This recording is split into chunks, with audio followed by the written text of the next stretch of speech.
Yo, UncouthRadio. We are live. We are on the air. We are in the house, and the house is packed. Hey, man, I was grateful to have everybody here. It's good to see you guys. We got Ron and I'm Black, y'all. We got the Cookie Lady. We got Jackie Chandra in the house. Quincy is on his way. And we got a special guest host with us today, my man, Jamal Lou Williams. You probably often see him in the comments. So, it's good to get you on today. Welcome to Uncouth. I feel like I'm always here. I feel like I'm always hanging around. Chris right there. I I didn't know that's who that was. That's wild. He's very. I mean, it's a very good place to be in when you can have an actual intelligent conversation with somebody that has completely different views, because it's kind of hard when we talk to a lot of conservative people in our posts and Trump supporters and different things like that, and it's all the surface issues are always, no one can really articulate their views on why they feel this way, because everything is so blanketed with racism and just the extras of negativity that there was only one time that I've ever, and I shared it with Dame, that I actually heard a Trump supporter who has some cogent, but really, sound beliefs. They made sense. He never talked nothing about race. They talked, he talked a little bit about the party and where they were, and even, how he wasn't afraid of Biden and Harris in office because of their experience. It was just very different and refreshing, because a lot of times we have to wade through that negativity before we get to that difference of beliefs. So, even though we go back and forth in the comments a lot, I'm just going to say it's always refreshing to say, there's somebody who actually will give you a different view that actually, it makes sense from this side. So we definitely appreciate that, because we're not that place where, hey, everybody got to think like us, because sometimes we be backstage and in the comments and in the chat ourselves going off, on this and that. So we get it. So I definitely appreciate it. And it's good to meet you in person as much as COVID can allow us to, Yeah. Yeah, I like all of you guys. I respect all of your opinions and your intelligence, whether I agree or not. I never felt like you just don't know anything about anything, So even if I disagree or something comes off-putting to me, I still think that it's coming from a place of, this still a person who stays up on their stuff. Mm-hmm. Well, that's half the battle right there. You know what I'm saying? Right. And for me, I tell people all the time, because they why do you go back and forth with him, or why do you talk to? I'm like, I'm not the kind of person who only talk to people I agree with. I'm not the type of person who only watches news that I agree with either, because I feel like, one, I'm not getting the whole world view. You know what I mean? Because I honestly feel like I want to make my own decisions based on all the information I have, not one-sided information. You know what I mean? So I'm the one who, and Quincy does it too. We often bump into each other in these places, but we are some of the few dudes who will go into the Fox News and the Wade Dupree shows and, you know what I'm saying, go in there and listen and see what's going on. Mars has been doing it too as well. But I feel like I can't soundly talk about what I don't like about the other side, or soundly talk about what I don't agree about with the other side, if I don't even listen to what the other side is saying. If I don't even, because at one point, and Chandra will tell you, when I first became an independent, I was actually looking at the Republican Party. I was thinking about joining the Republican Party, and every conversation I had, the minute that I was cool, long as I agreed, and as soon as I disagreed, I became a nigger. Every time, right to the racism, the path goes right, it just goes right there. Literally every time. I'm it's crazy, because I'm an independent and I was looking to figure out if I was going to switch to Republican, but this is making me know this place ain't the party for me, because literally I would be agreeing and we'll be talking and I'll be like, well, I don't agree with that, and they'd be like, go make a rap album, nigger. I was like, what? That escalated quickly. Quickly, 0 to 1,000. So that's I will, but that's right. But I thought we were talking about tax reform. I thought we were talking about tax reform, though. How did I? Yeah. But you know what I'm saying? But that just goes to show, and I think that's one of, and we're gonna get into that, because that's actually was the second topic that we had today, was talking about the new conservative. I think we get into that separation between actual conservative values and actual conservative, the real conservative version, right? Like when they talking about small government, fiscally responsible and all that, like the real definition of conservatism versus this bastardization of what conservatism has turned into at this point, where it's like, because if you look at the original tenets of conservatism, racism isn't a part of that. You know what I mean? But it's now it's almost like the racism is baked in. And a lot of times, like so now, even when you're trying to talk policy, it's hard to talk policy because the racism has now then seeped into policy talk. So it's like the racism is even baked in to the policy talk. And I think one thing Trump did was he was able to highlight that. He was able to highlight how he was able to highlight the dog whistles and just say, you know, I'm not even going to use dog whistles. We don't want them fucking Muslims over here. You know what I mean? Like, so to me, my question would be, how hard would it be as a person who holds conservative values to have to attach to a party who has attached racism to conservative values? You know what I mean? Like, I think a lot of there probably will be a lot of older people. There probably will be a lot of people who may attach more to those conservative values in the Republican Party if they did not attach that racism. Well, Chandra, think about this. If you really look at the conservative party and the conservative values and the things they actually preach, older Black Christian men and women would fit into the conservative party more than they actually would fit into the liberal and Democratic Party. If you're talking about Christian, anti-LGBTQ, anti-trans, you talking about small government because they want that too, and they want their taxes taken care of. Like all the stuff outside of the racism are tenets of things that we grew up on as Black Christians. You know what I mean? Yes, Black Christians, exactly. especially Southern Blacks. Like if you really look at Southern Blacks, a lot of the stuff that they back would actually be conservative on that end. It would be conservative fiscally, conservative ethically and morally. Like they are conservative in all of the ways. And if the Republican Party really could figure out how to X the racism out and go for that, they would actually get a lot of the Black votes. But I feel like they cut off their nose to spite their face. I feel like they so racist. They like, we don't even want you niggas over here. But Like, that's what I'm gonna say. I don't even think that they want. It doesn't seem like they even want. Well, you know what? Racism is first. It depends because there's so many levels of it. Because I've seen Republicans get on after the election, like, you know, our minority votes have gone up. We need to figure out how more to reach them. There's so many different. There's Republicans that are like conservative Republicans that are like, you know, and there are Republicans that are like just Trump supporters that don't care about the racism and like incite it too. So that division, I think, is also a hard line to kind of, because I have seen them say that, like, and I was like, that's true, actually. Well, there was more people voting in general, but yeah, obviously their minority inclusion or votes or whatever you want to say has gone up. It has gone up for whatever reason, you know. Well, and I think the reason that you were just talking about, because I mean, to be honest with you, I have some conservative views. It's just that when it comes down to it, I can't put those conservative views in front of teaming up with some racists.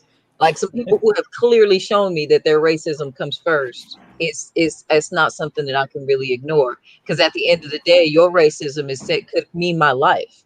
Mm-hmm. So, you know, there's none of the rest of my views. Because like, even if you think about something like welfare, I don't feel like anybody should be able to just get Section 8 and get a check and be able to sit at home all day. I feel like at least even if they just assign you your neighborhood, you should have to get up and pick up trash in your neighborhood. If you need to touch up a little paint on some, you know, whatever the case is, there's some kind of work that you should be doing to get public assistance that you know, that even basic people. But that's like more of a conservative thing with me, to where I don't feel like we should just give handouts. But again, and then it's like a whole generational issue. So that I completely understand as well. Like people, so your kids, their kids. So no, of course, like there's, but it's like, at what point do you say, you know, how we have the deal breakers? Well, racism is going to be a big deal breaker for us. You know what I mean? Like, because it can mean our lives. Kind of where we are. But I want to hear from Jamal. You've heard I us think that's talk. the tricky part about conservatism, because you have to be aware that those, you know, like there's a section that are the Confederate flag waving portion of, I won't even say Republicans, but conservatism.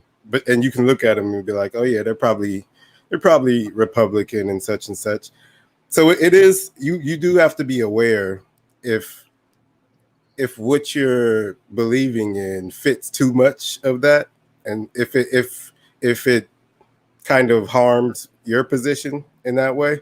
So that's why, sometimes I'll hit Dame up and I just want to hear what his opinion is on it, so I can have a wider picture of what I'm thinking. Even though we're going to disagree, I want to hear what the whole picture is.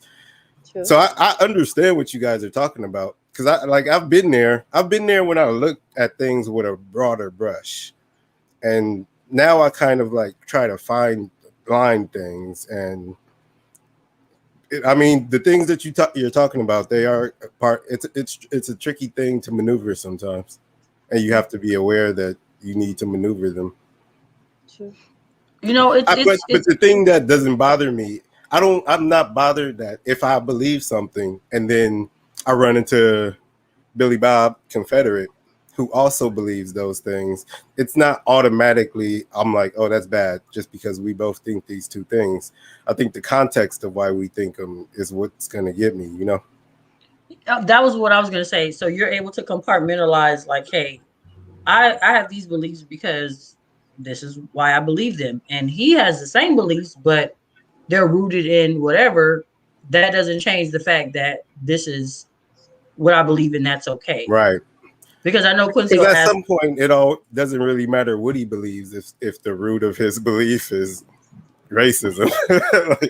It doesn't matter if he was liberal, he's going to be a racist liberal if he's racist. So Mars asked in our comments, are you a traditional conservative or conservative based on personal experience? I would consider myself traditional, but not really, because I'm not really in the churchy thing either. I guess I'm a liberal who I feel like I was moderate as a liberal, and it just moved too far away from me. I don't feel like my liberal views were different. They're the same. It's just as the culture progresses, I think I've just left. So what are some of the main things that you hold that you value as a conservative that you would like to see? What's on your conservative wish list? Most of the things that Dane was talking about, smaller government. Like I'd rather the government not do anything about stuff than do something.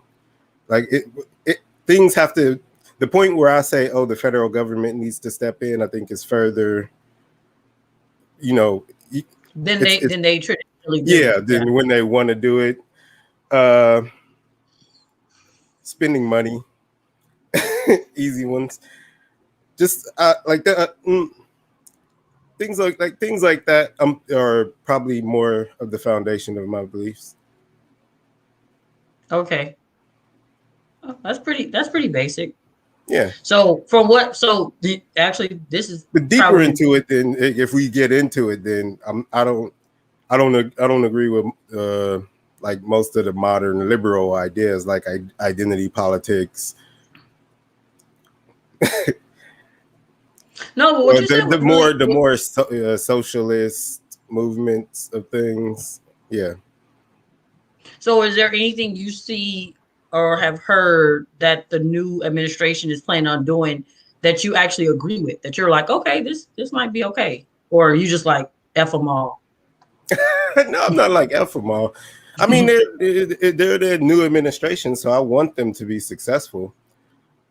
Anything that I agree with, not so far. Nothing that stands out. I don't know. Maybe as we talk and something comes up, I'll bring it back. I was gonna say, so you don't agree with any of the COVID relief bill? I agree. I agree with stimulus checks. I agree with the unemployment. I think you have to get money out there, and people have to spend it and create inflation. Even though that's like against my fiscal beliefs, I think this is a unique situation that allows for that. Okay. So you can say, okay, there is one thing that I agree with. What about That's a pretty big one. Yeah. I'm saying, so how do you feel about the proposed canceling of student debt? I'm neutral on it. If you ask me personally, I would probably say it's not a good idea. I don't feel like you can just erase debt. I think everything costs something. So I'm thinking, what is that going to cost, and who is it going to cost something to? Do you have student loan debt? Yeah, a bit. Mars wants to come in. You can take me out. Take me out. Because it'll flow. It flows better when it's only 4 people. I've noticed that. Okay. Okay. It's very interesting that you say that you're somewhat against the student loan debt, even though, in a sense, it would create a certain level of what's the word I'm looking for? It would shrink the wealth gap. And it will also do what he was saying about putting more money out there for people to spend, actually. Like, because more families will have more money to spend, more people will be able to buy real estate, more people will move into a tax bracket quicker with canceled student debt. Because I know a lot of teachers that I've known weren't able to fiscally like buy a house until after 10 years of teaching. You know what I mean? Because they were so encapsulated by the amount of student debt, they weren't able to even really spend that money they were making. They making upwards between $70,000 and $80,000 a year, but they like literally living check to check. You know what I mean? Until they get out of their student debts, and then they'll buy a house 2 years after student loans are paid off. Yeah, you have to also look at the big picture of that. It's not just the money that people are not having to pay off. You're looking at people's entire debt to income ratio changing. If you're canceling out $10,000, that's an automatic jump in all the people with student loans credit scores. Like, period. That's $10,000 worth of debt that's coming off of their credit. That's going to automatically jump your credit score, which again goes back to what you were just talking about, Dan, with being able to even get a house. Now you can qualify for not only get one, but you can qualify for a better interest rate. So it works a couple of different ways. There's always a benefit to something. Sure. So, but I always say, oh, well, what's the back end? Because there's a cause and effect. Like, from what I understand, student loan debts are federally backed, so you can't erase them. It's printed money already. Right. So it's gonna get paid. So it's the thing is, who's gonna pay it, and what's gonna be the result? If corporations started paying taxes, it would be a lot easier to dig out of some of this stuff, like corporations, major corporations like Amazon actually started paying taxes. We would have a way to dig out of a lot of these. But that could have another negative effect. Yeah, I know the whole, they'll probably take stuff overseas. Like, tell me. But the thing, people, what's interesting is that you're pointing out that there'll be these negative effects, but at the same time, you're kind of ignoring the benefits that it would impact on you. No, I started off saying that there would be benefits up front, but what's the back end of it?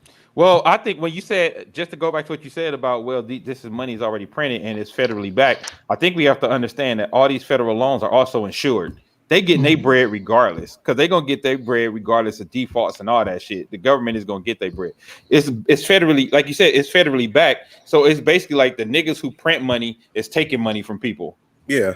You know what I'm saying? Like, so that's where I think the logic falls on its head just a little bit in regards to where they're going to take it from. And like Callie Wells said, we never hear about how much it costs when it comes to military spending. Oh, absolutely. We'll up that shit every year, and it is not a problem. Stuff that just sit in warehouses. Yeah, but when it's anything that has something to do with actually things that can literally affect the constituents of the government specifically, that's when people come up with how much will it cost question, and how can we do this and pull this off. But when there's things that they want, and that even if they have to go into debt, because remember I talked about this was it 2 years ago when everybody was talking about Trump's tax bill and how it's supposedly that trickle down effect, and I said, look, the CBC has already reported that if this tax bill is going to affect the way that as is, it's going to give relief to a lot of these already rich companies, but it's also going to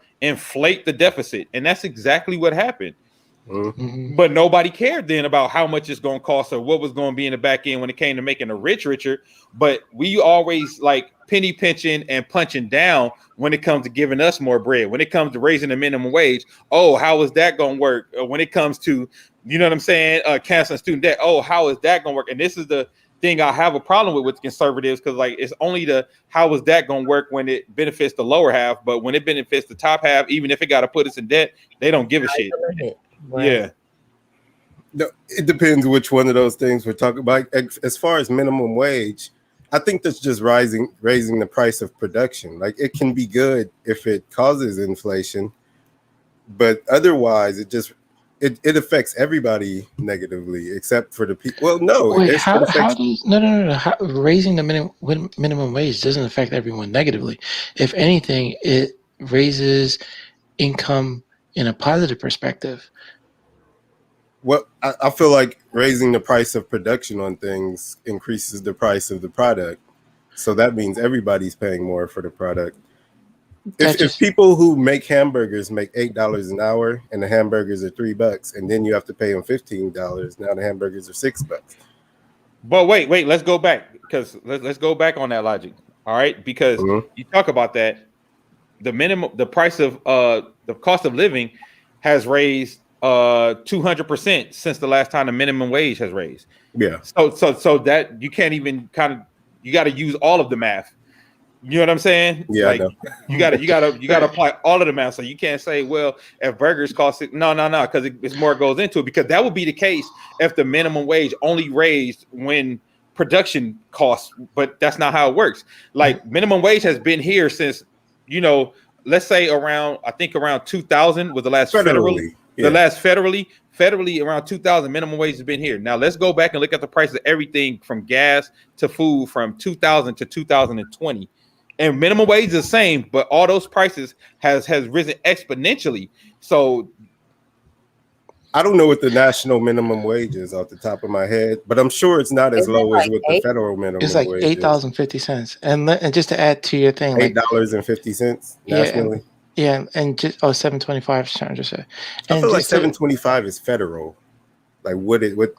All I know is it's still too low. And to add on to your point where you're saying, okay, if folks are making hamburgers at $3, at $6, you still get that hamburger, but you can now upgrade and get those fries and a drink.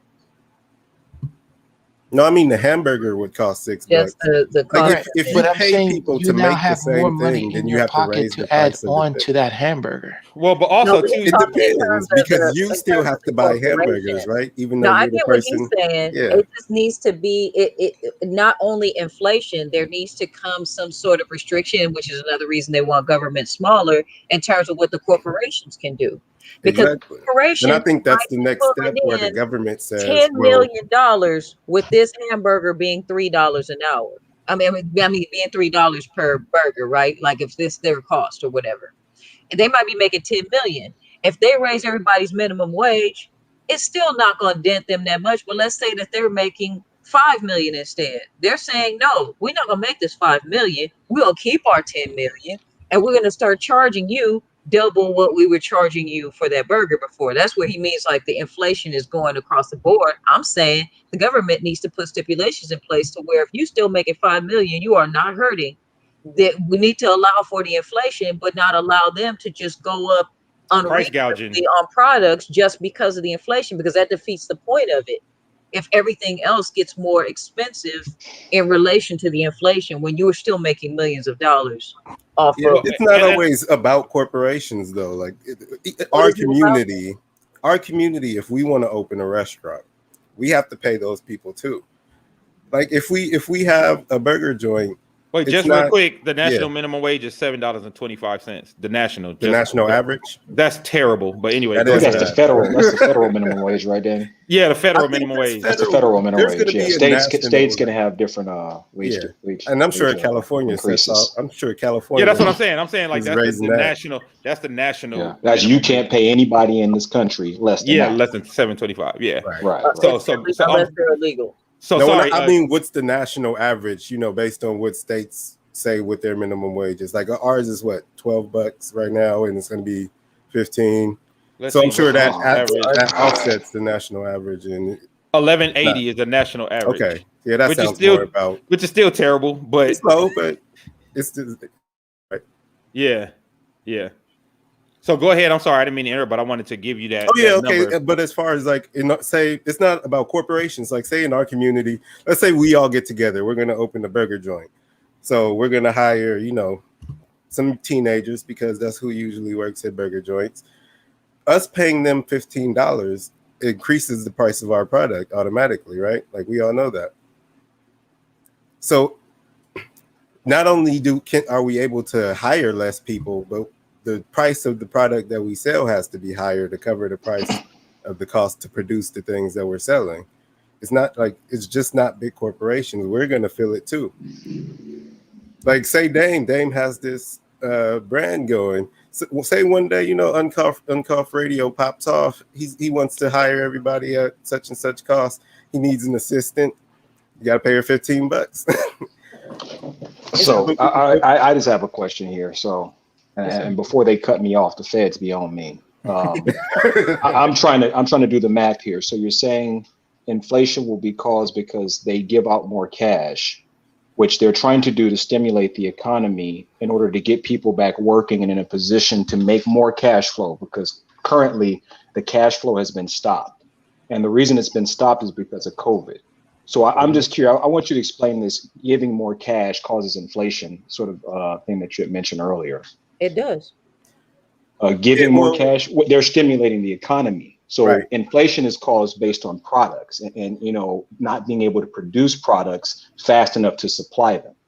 So I think we're talking apples and oranges. The minimum wage was in reference to the inflation. Oh, okay. Now I'm sorry. I admit this was earlier that he had mentioned that, if we give, because he said he's against them giving a stimulus check. No, I didn't say that. I'm for the stimulus check. Oh, okay. So you're for, okay. I apologize. I thought you were saying you had some issues with some of those things. And I want to go to Mikhail's comment and talk about this. He says not only that, but you have to consider, and I think this goes to your point, Sheila. You have to consider the source for their resources is often obtained through measures that benefit them through taxes, while excluding and exploiting small farmers and businesses. And I think this is a point, I think this is a point, Jamal, where, and this is kind of what we're talking about, where it's like when you say, "Oh, we're not talking about just the rich guys," but the problem is because of the way the system is. The rich guys will continue to benefit from stepping on those small businesses and stopping us, because if and I'm not saying we're gonna make things even. We know that's not a capitalist society. That's what I was gonna say. Like rich people are gonna benefit, right? But if there was some kind of, and I know this is a word you hate as a conservative, but some kind of regulation on what they could do, because say for example, like somebody said, Jeff Bezos made enough to pay every single Amazon employee $1 million last year and still not be hurt. He literally made enough to pay everyone $1 million last year and still not be hurt. There should be some kind of middle ground between that $1 million and a livable wage. I don't know if it's true that he would not be hurt, but I think he could have done it. No, he wouldn't be hurt, dog. He wouldn't be hurt. That was a report. Yeah, he wouldn't be hurt. Like he still have enough left over. Because remember, he just gave his wife. How many billions he gave his wife? 500. Was it 500 million? No, she got some billions. It wasn't no millions. Yeah, she got. I think if I remember, 120. Yeah. So, like, if you're just giving away 120 billions, you're not hurting for anything. Yeah, I'm sure that's not like cash though. That's like asset stock. How did he not have a prenup? He didn't need one because he knew he had 120 to get off. If you give away half your money. And half is 120 billion. You don't care about that. Yeah. Yes. So that's what I'm game. Yeah. Yeah. So that's what I'm saying. So what I'm saying is where you got places like him who don't pay any taxes, and everybody wants Amazon doesn't. Well, that's what I mean. Yeah.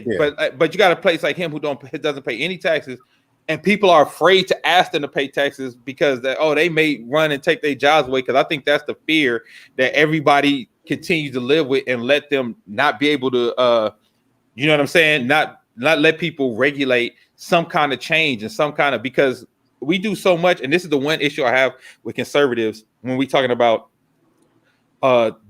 conservatives rely so heavily on the trickle down theory, but that has been proven over the last 40 years since Ronald Reagan to not work. Right. Economically. Like it's already been proven that the trickle down theory does not work. And it doesn't work not because in theory it couldn't work. It doesn't work because in practice, the things that you're supposed to do for the trickle down theory to work, and I'll give you an example. In practice, trickle down theory, when they got all those tax breaks, they were supposed to give all their employees bonuses, and that would infuse the economy, right? They should have gave the employees bonuses, and they should have put more money into hiring more people, because that's what the tax break was supposed to do, was give American companies more money to hire workers. What did they do? Put it in their pocket. Put it in their pocket. They gave them sales bonus. They gave them sales golden parachutes, and they gave it. So that's the reason why the theory of trickle down theory could work, but the actual practice of it doesn't, because these corporations don't follow the actual practice of what it's supposed to do. And it's been proven time and time again. Depending on how you perceive the results, it did lower unemployment. Yeah, I don't. You can say, "Oh, that wasn't that. That was no. I don't count that as results, only because it lowered unemployment. But still, even if it lowered unemployment, people are still dirt poor. Like most people who got minimum wage jobs, they have to work 2 jobs to survive. And people like to go allude to the burger flipping. Burger flipping is not the only minimum wage job. A lot of people don't know that a lot of entry level jobs for tech companies, they still pay minimum wage. A lot of entry level jobs for careers, you have to go in entry level minimum wage, right? So I want to take us out of that thinking that minimum wage is only burger flippers or kids who getting after school jobs, because it's not that. It hasn't been that for years. That's an easy example to use. I don't have the all or nothing like mentality. It's not that I don't think minimum wage should or shouldn't be raised. It's that I don't think the federal government should come in and raise the minimum wage. I don't think that's their responsibility. Now, if you want to... So whose responsibility would it be? I would say that's a state level thing, because every state is different. Like the minimum wage doesn't need to be the same in Alabama as it does in California. Yeah, but would you agree that $7.25 it should be at least lifted from the national wage? $7.25 is too low. I don't think there should be a federal minimum wage at all. Oh, you don't think it should be a federal minimum wage at all? Yeah, that's crazy. Yeah. I think states should set minimum wages depending on what their state needs at the time. But you do realize if there was no federal minimum wage, the state would be setting, you know what I'm saying? They would even be setting below $7.25, because what would stop them if there's no federal minimum wage? Like you can't just expect people to not act in a greedy way. I understand what you're saying. You expect them to do the right thing, right? Is that what you're saying, nigga? We expect them to do the right thing, but expecting somebody to actually do that. Like even if you look at the example of like these Ralphs and Food for Lesses that have closed down because they had to pay hazard pay to people who are risking their lives during the freaking pandemic. Oh yeah, tell me that Ralphs and Food for Less were hurting from the little couple of extra dollars per hour they had to. They're trying to send a message like, you can't dictate to us what we have to pay to our employees. That's what I feel like that was really about, because all people have been doing is staying at home and eating. You haven't gone to no Ralph's or Food for Less and not stood in line. That's all people have been doing during the pandemic. They are not hurting. For them to be, specifically in Long Beach, for them to be closing down stores saying like, oh, we can't afford to keep this open because we had to pay our employees hazard pay, is BS, and it's doing the wrong thing. Like they didn't have to handle it like that. But this is the America that we're dealing with. That's where regulations always come in, is to keep them from this obnoxious crap that they keep pulling off every time things don't go the way that they think they should go. Pandora, it's been the minimum wage since 2009. $7.25. I thought it was before That's that. sad. I thought that mean it was lower, but before 2009. I was looking at, for some reason, I was looking at my some old paperwork or whatever, and I was making like $6.25. I think it was like, it wasn't too far. I think it got like a bump really fast, like a couple years. Like, and then they were like, "Oh, we gave y'all enough. Stop. We're done." Wow. But that's crazy. It was like $6.25. I was like, it had to be, I don't know, a couple years before that. So that's insane. I mean, if they're saying $15 is a livable wage, I don't know why we're even arguing about that. Not saying that people shouldn't have an opinion about it, but should we not want people to have a livable wage, like be able to pay their rent and basic bill? Living, they care about their profits and their bottom line. They don't care about people having a livable wage. I think that's just too much of a straightforward way of thinking about it. I think if I you know, I don't want to speak for you, but it seems like your mentality is to come from a place to prevent greed, and that's like altruistic. It's a good place to come from, but I don't know if the thing that you're proposing is gonna change any of that. Greedy people are gonna be greedy people. Sure. No, my mentality is coming from a place where people should be able to live comfortably without struggling. That's at all levels I of mean, employment. say that one more time. At all levels of employment.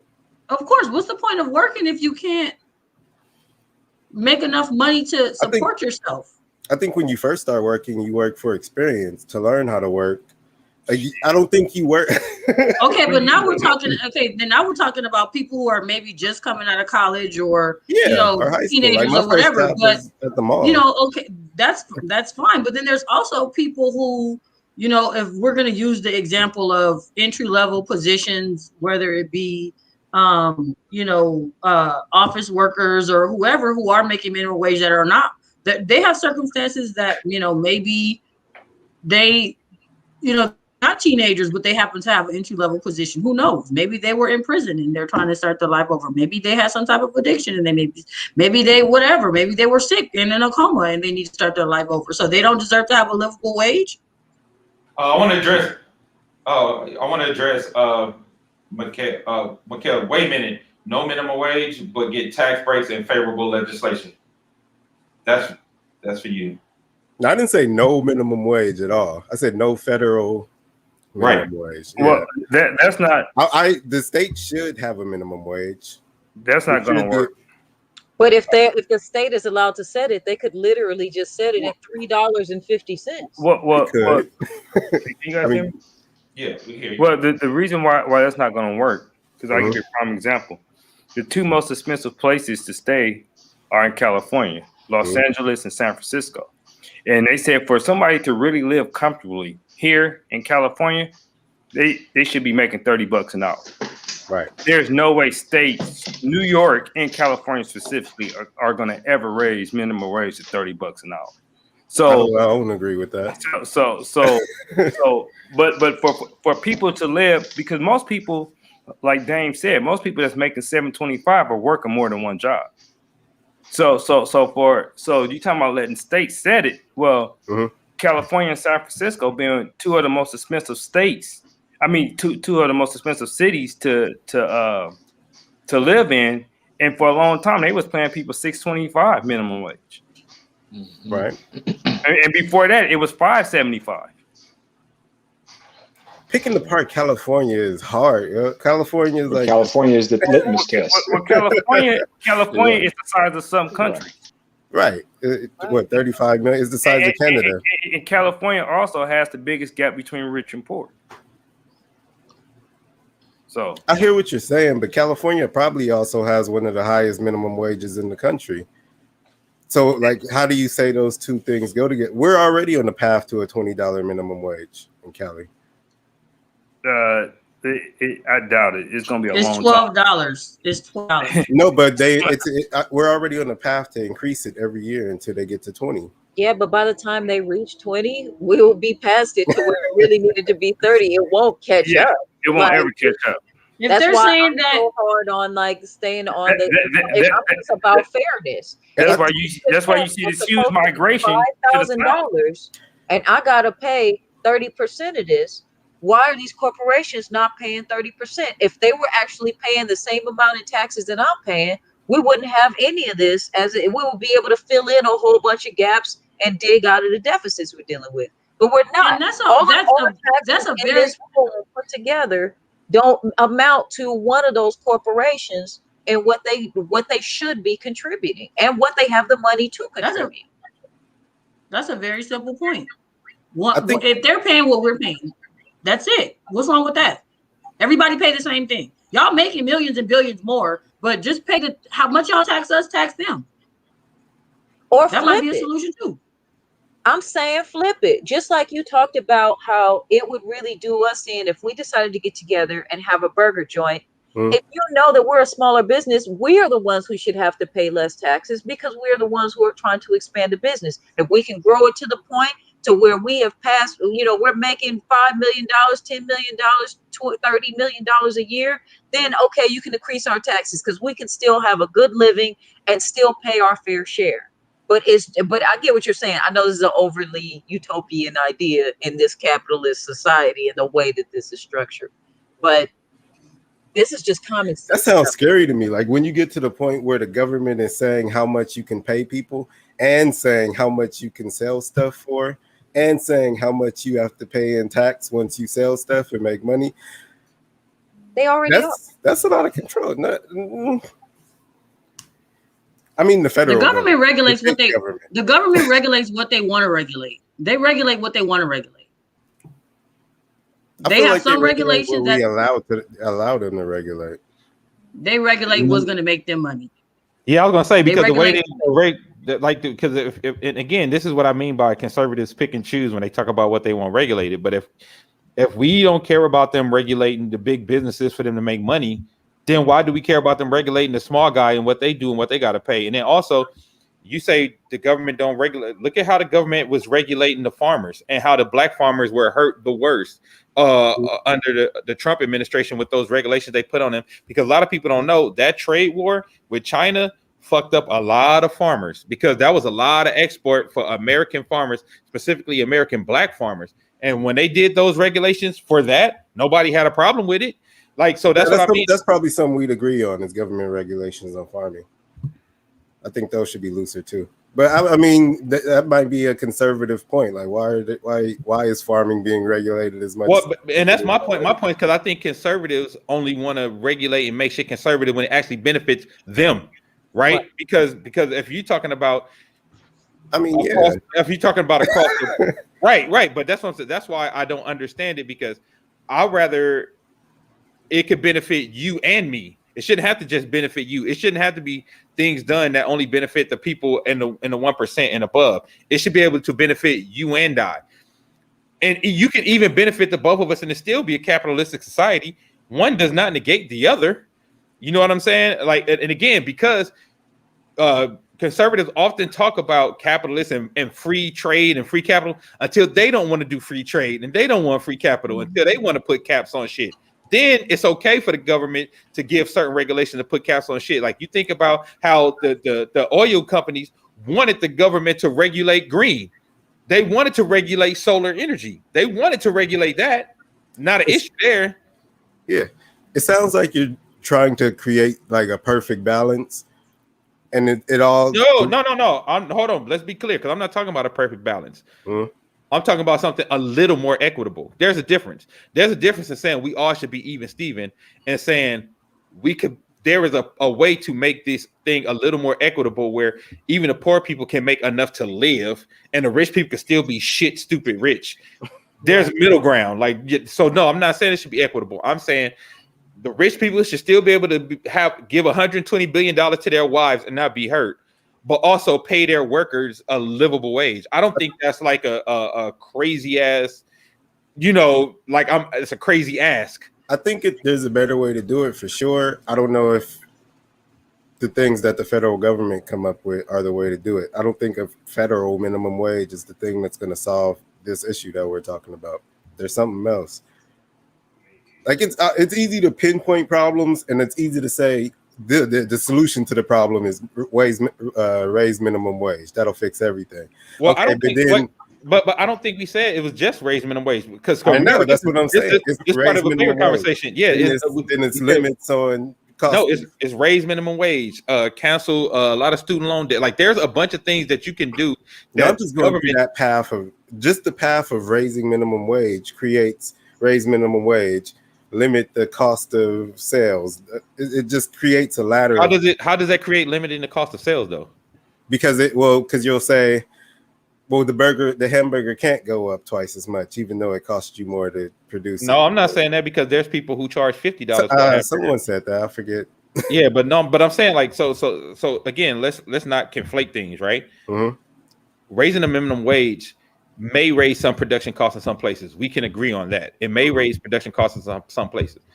but raising the minimum wage won't drastically change the amount of production because we like to talk about the small businesses, but the small businesses aren't the bulk of the business. They aren't the bulk of people who hiring. They aren't the bulk of employers. I think they are. No, Walmart. I think when you conglomerate small businesses, I'm gonna say who you consider a small business then. Because do you know the percentage of people that work for Targets, Walmarts, corporations, Burger King, McDonald's? That's going to be big. That number is going to be bigger than the number of small businesses that small businesses employ, depending on what you call small businesses, though, because the SBA loans, small businesses as a whole employ more people than corporations. Total, you know what I mean? I disagree there because again, I said I don't think so because I said I want to. I don't know for sure, but if I was guessing, I would say that. We can look that up. That's why I'm asking you, who do you consider small businesses? You know what I mean? Because I kind of want to be specific with our words. So yeah. What do you consider? I'm thinking more mom and pop level, even if they franchised a bit, but that probably was true 30 years ago, but now smaller than In and Out though. Yeah, no, absolutely not. No. There's not more TAMs than McDonald's. There's not, you know what I'm saying? Like literally, Nick, you gonna tell me it's more TAMs than McDonald's? Come on, Jamal. Not TAMs specifically, but the TAMs and the Henrys and all, if you put them all together, there's more than McDonald's. No. If you put them all together, it's not gonna be more than McDonald's because first thing, McDonald's is a national chain. All of them is like TAMs. Family owned. McDonald's is international too. No. But what I'm saying is, hold on, I want to go to Ron's comment. Over the past 2 decades, small and mid-sized businesses have held a larger share of the country's overall employment. Then they have total jobs added.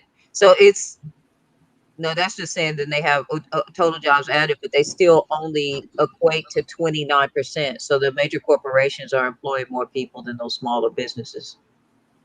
It only equals 29%. But I think we also found out after the whole paycheck protection loans what they consider small businesses and not. Exactly. We didn't know that the Lakers and Ruth's Chris were a small business. We thought it was like, Serving Spoon in Inglewood that they were talking about. So exactly, and that's what I mean. That's why I said I want to ask specifically what a small business is, because I know some of the corporations that got small business loans, were the Lakers.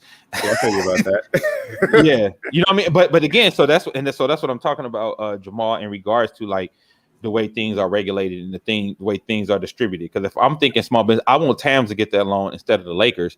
But then I'm working at a community center that was stressing and sweating, hoping they could get a small business loan to stay open, while Ruth Chris and the Lakers got a loan. So those are things I'm talking about, like where that's literally the government handing out that money, bro. And look who they're handing it out to.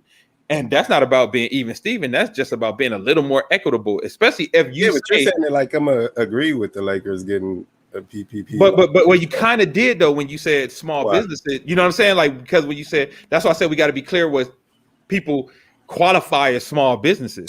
Yeah. You see what I'm saying? That's not our mistake. I feel like the government sucks at everything. That's why I want to keep them out of as much stuff as I can. I mean, we agree there. Yeah. I want to keep that's them something out we of can as agree much on. as I can. I feel like me and you can say the Lakers are definitely not a small business. So what happened where they made that mistake?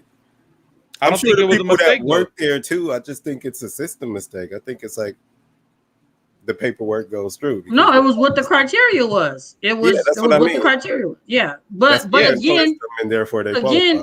If in one hand the government can help, because like Dame said, they're helping for certain groups and from those perspectives, then like I said, they regulate what they want to regulate. That goes back to because they determine those. They determine those loans. They determine who got those small business loans.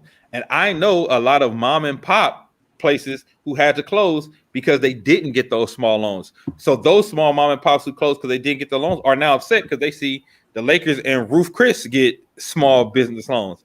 You see what I'm saying? So and that's what I mean when I say they regulate what they want to and what they feel like. So in that regulation of the things that they already regulate and touch on, there should be a way to make the shit more equitable. That's all I'm saying. Let's get to this trial, man. That was a good talk about, fiscal conservatism. Mars wanted to come back in. All right, let's get to this. Trump trial. Have any of y'all watched the trial? And look, I ain't even gonna say shit. I just want to let y'all go. Y'all give me y'all thoughts, man. Y'all give me y'all thoughts. I tried. His lawyer. Trash. Tactic. Like I was like, he has a public defender. That's where he's at. He has a public defender. He is now experiencing what poor people experience when they don't have a good attorney. He has a public defender because number one, he can't afford it because everybody know he don't pay his people. And number two, I think it's really hard to defend stuff that we watched happen live. And then when the jurors are people who experience like the results of your stuff, they got Twitter evidence coming out that he was retweeting, here comes the militia. And it's just so much like an attorney. I don't feel like if I was an attorney in my right mind, I would get up there and be able to defend him because there's no defense. Because again, you have to remember about attorneys. Sometimes you look at stuff, like OJ, for example. Okay, I know that everybody has their views on OJ. The fact are he did it. Okay, fine. All right, so he did it. He did it. But he, like anybody else, he deserves a good defense, right? So his attorneys were so good, they came up with whatever they could to do. The glove don't fit, straighten your hand. You know what I mean? They came up with stuff that actually you had to question, like, okay, this seems to be pretty indefensible, and I don't think any attorney could even come up with, this is like the third team he's gone through. So watching the trial is like almost comedy because, the fact that he came out and said we had a plan, but after we saw the video, we had to switch it up. Everybody got a plan until they get punched in the mouth. Like, the fact that he even said that, I don't understand. Everything. I guess we got to go make. I don't understand how you're an attorney and you have a week to prepare and you haven't even viewed the evidence that's against your client. Like, to me, that's some shit. Like, because you're a public defender. But the thing is, I don't. Nigga from that pyramid scheme. He got them niggas from Huntington Park. Them Huntington Park attorneys that be in the cut. I think his lawyer thought the unifying thing. No, but didn't the main lawyer that was supposed to be doing the argument bounce? Yeah. Whoever his attorney left because they said they had a different. He probably viewed the evidence. That's what probably happened with because he was like, "We have a difference in strategy. Yeah, you guilty. I can't defend it." Right after, I'm out of here, man. That's the only thing I could think of. I think his lawyer thought they were going to play nice, the unifying thing, and they came out with that video, and it was like, "No, we finna punch people in the face." Like Chandra said, in this case. It's very unique when all of us saw the crime. Right. We saw the crime. So it's not something, it's not like they have to sell the story to us. Like in most criminal cases or cases, because we wasn't there, it's whoever put up the best amount of evidence to tell their story. Well, in this case, we saw it. Yeah. We saw what he said. We saw what people did. Build-up. It's been happening over we time. saw it. So it's really hard to bullshit. It's really hard to bullshit over half of the country when we all saw it. So that's the issue that they're having. You can't you telling the story that we all saw. So we know if you get up there and say something that didn't happen, well, we know what he said. Mm-hmm. Right, it's insane. And even worse for him, everybody that's in jail that's about to face time is saying their argument is we listen to the president. Mm-hmm. And we saw the evidence building up. We saw his speeches, his rhetoric, his stops. We saw all that happening. Of course, we didn't think it was going to be freaking idiots scaling the wall and getting to the Capitol. But that morning when he said we got to go take back our country, we got to be strong. I'm gonna go over there with you. All that stuff. We have to fight. Yep. Hey, what got me that everybody missed? He said, "Hey, we're gonna march down there. I'm gonna meet you down there." He did not take his ass down there. Them dumb motherfuckers, like clearly, like, dude, he didn't go down there with y'all. That should have been a clear red flag. Like anytime, like, hey, I'm gonna when you got over there and you didn't see his security you didn't see him. You That should have shouldn't been have. a You clear shouldn't have gone in indication. there. That nigga jumped in the car the other direction. He didn't even do that. He went straight up in the house and said, "I'm finna watch these motherfuckers." He was right at the White House, cheering those schools turn on up. like it was a sporting event. Yeah, But it's not too much to say about it. They're supposed to be over 12 hours. Like I told, me and Sheila kind of talked a little bit briefly.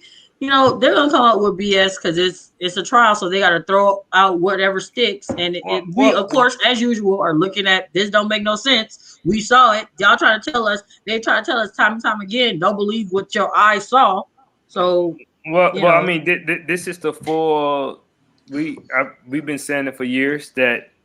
I don't know why they say they're a party of Lincoln. Them motherfuckers not even a party of Reagan anymore. It's Trump's party, and it's what it is. They and as much as Republicans are trying to separate themselves from it, they can't because he has hijacked a party and moving forward on. People thought like it was just going to go away because he's not in office. No, it's his party now. The party has taken over his ideology. QAnon. They still telling people that Biden gonna be out of office by March 16th. Like this shit is yeah, the dates keep going. It's funny, like it's like every day the dates keep changing. I'm sure when March 16th comes, it's gonna be Biden gonna be out of office in June. Yeah. So they had people really breaking down like when Biden was inaugurated. Like their whole conspiracy theory was just when he was like inaugurated, they said people were like crying, breaking down. They were like, what happened to you got QAnon, whatever. You got people who are surprised that he didn't pardon them. Had the hairdresser waiting and limo. It's amazing how this man has showed time and time again. He's a con artist and he gives no fucks about nobody else other than himself, and people still follow him. But the scariest thing about that, Quint, is he's not even like smart and charismatic. So just think if there was like another one that came along, smart, charismatic. I'm sure. I mean, can you imagine if Obama would have said, "Hey, if I stand in the middle of Crenshaw and Slauson, I'm gonna put it a Crenshaw Slauson for Obama. If I stood in the middle of Crenshaw and Slauson and shot somebody, my people still gonna follow me." We would take that as an insult. No, we wouldn't, nigga. We would take that as an insult. You like Michelle, check your nigga. But he actually said, "Hey, I think my uneducated voters." They they cheer that shit. He constantly insults them, and they don't care. Yeah. You don't remember the footage of him talking about how if he did go into politics, he would become a Republican because of how stupid they are and how easily he said all this shit. They don't give a damn. They don't care. Even the fact when he was on the campaign trail and said, "I don't really want to be here," they were cheering him anyway. Oh, that was Erie. Oh, I was laughing. I watched it like 3 times. He was like, "You think I'm going to come to Erie? I ain't want to have this man. I ain't want to come to Erie." Like, I want to come here Erie right now. I want to be here. And they cheered. They still cheering. Yeah. That's why that Lyndon Johnson quote was so on when Lyndon Johnson said that if you give a white man something down to look upon, a Negro to look down upon, you could pick his pocket. And that's exactly what we saw. All Trump did is promote white nationalist ideas, and they love it. They don't give a fuck whether his policies work for them or not. They, as long as you say we white and we proud, and they were rolling with it. Yeah. Well, the trial is supposed to be 12 hours over a certain period of time, so they may be voting pretty soon. Again, for you people who might think, jail time, this is not a jail time situation. This is more of a, him having taking accountability, losing his presidential benefits, losing the ability to be able to run again, which I think the Republicans, if they were smart, they will vote against that because of that. If they were really smart, they would do that and try to take their party back. No, but they scared of him because they're scared of him and they're scared of his people. Yeah, because they said he's writing a list of every Republican that votes against him. They said he has a list of every, and those are the people he's going to try to attack during the primary. Yeah, which is great. This is a wonderful idea. Yeah, the infighting is hilarious, but we'll see what happens. They need 17 of them because they need 2/3, so they need 17. We had the 5 that voted. People were saying that they weren't expecting them to vote. That more Republicans would say that it was unconstitutional to even try him, but they were like, no, 5 of them can't vote. I was gonna say, can we talk about that real quick too? Can we talk about the punk ass Democrats falling for the banana in the tailpipe of fucking again? Let me tell you what Mitch McConnell did to these niggas. Mitch McConnell said, "Yo, let's kick this trial till after Trump is out of office. Oh yeah, let's kick the trial until Biden is in." And then when Biden got in, he was like, "Yo, it's unconstitutional to try to impeach a former president." There's nowhere in the Constitution. I know that, but what I'm saying is they fell for the shit Mitch said, and now Mitch is using the thing he used on the Democrats to stop it, because the Democrats are like, we gonna do it while he's still in office, and he like, you know what? Let's, for the sake of unity, let's kick it till after the inauguration. And the Democrats were like, oh, okay. And as soon as the inauguration was over, he was like, yeah, man, you just gonna tear this country apart trying to do it after he's not the president. Well, we know you can't because the other half of that is they wanted to do that to get Biden people through. Yeah, because there was a lot of people bargaining chip. It was their bargaining chip. Either way, they terrified of Trump. They don't want to alienate his constituents. Every Democrat who has been against Trump, other than Mitt Romney, have paid the price for running against Trump. But at the end of the day, it doesn't matter. They ended up voting that it was constitutional and the trial was going to go on. I mean, even if all 50 of them would have 40, not 50 of them would have said they were, Kamala would have come in and broke the tie, so we're gonna be moving on. So at this point, they keep trying to do their scams, but they're the minority, right? Can Kamala come in for these votes? She comes in to vote anytime, not these particular ones, but if there's some type of tie. So the original vote was to say, like regular Senate votes. I didn't know she could come in for the impeachment. Anytime there's a vote.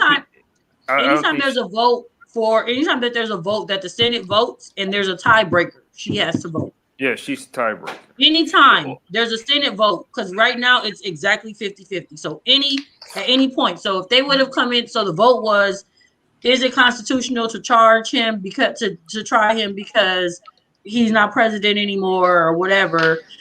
45, it was, whatever, 5 extra people, it was 55 to 45. So 5 Republicans voted that, go ahead and charge him. So she didn't have to come in. 56? It was 6 Republicans. 6, okay. I thought it was 5. Okay. So she would have, to answer your question, she would have come in. This is how you know that they're cowards. When they all was against Liz Cheney, right? Mm-hmm. And they wanted to vote her out or off the committee. So what they did was they say, look, we just gonna make it a secret ballot. All right. So you won't have to give your name. Of course, overwhelmingly, Liz Cheney was in favor. They also said if this could be a secret ballot, that Trump would be impeached. But since it's not a secret ballot, that he would be convicted. Yeah. That Trump would be convicted if it was a secret ballot. So he pretty much got them by the balls, and they terrified them. Because it shouldn't have to take a secret it shouldn't have to take you a secret ballot to hold up to your oath that you took. Right. You could say it's Trump that has them by the balls. They said behind closed doors. Constituency. Say that again, please. I say you could say it was Trump that had them by the balls, but I think it's more of their constituency, which I guess you could say by. Yeah, that trickles down from Trump. Yeah. Well, who controls them? Because Trump has the constituency. Yeah, Trump has the constituents, and the constituents have them. So it's eventually going to go back down to, up, down, however.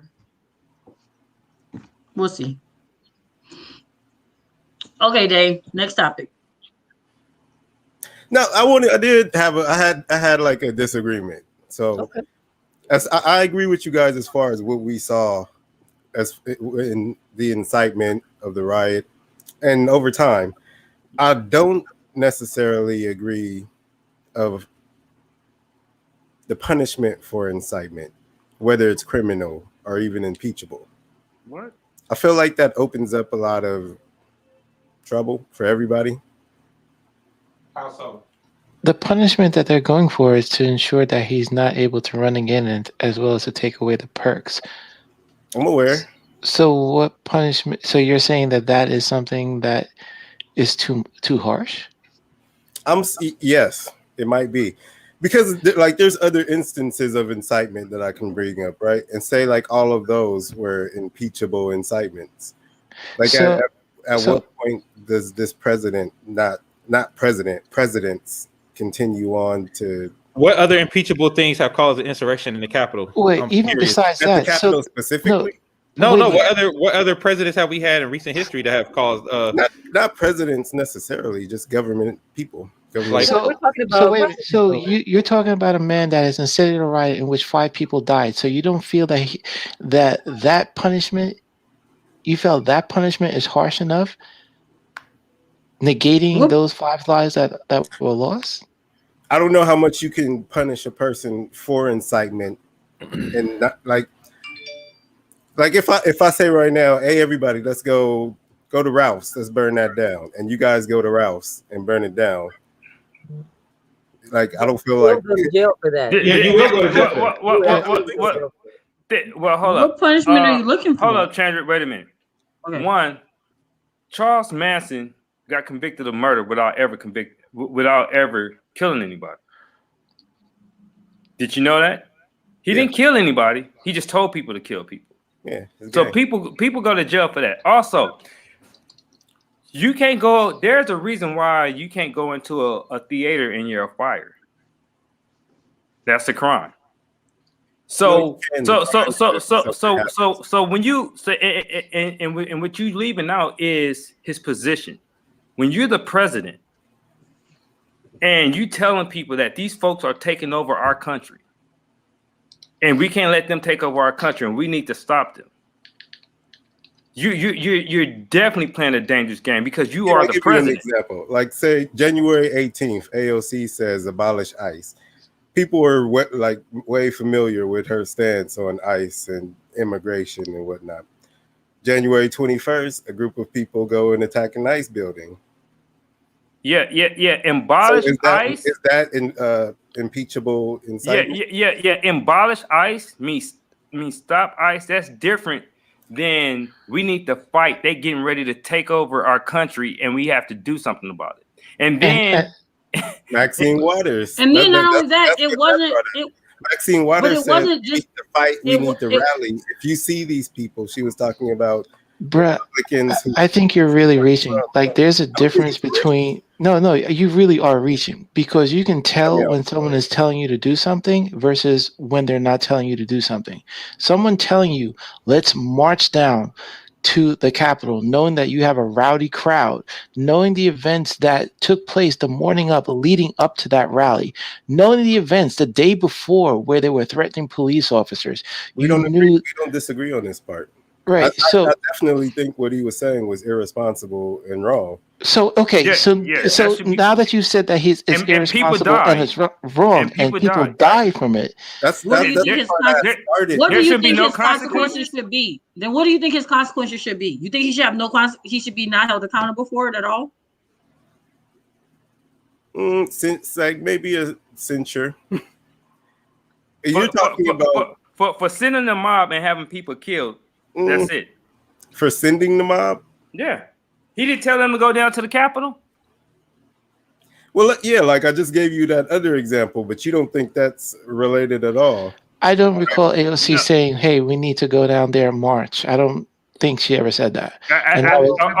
We need to go down there, march. Blood being spilled and like.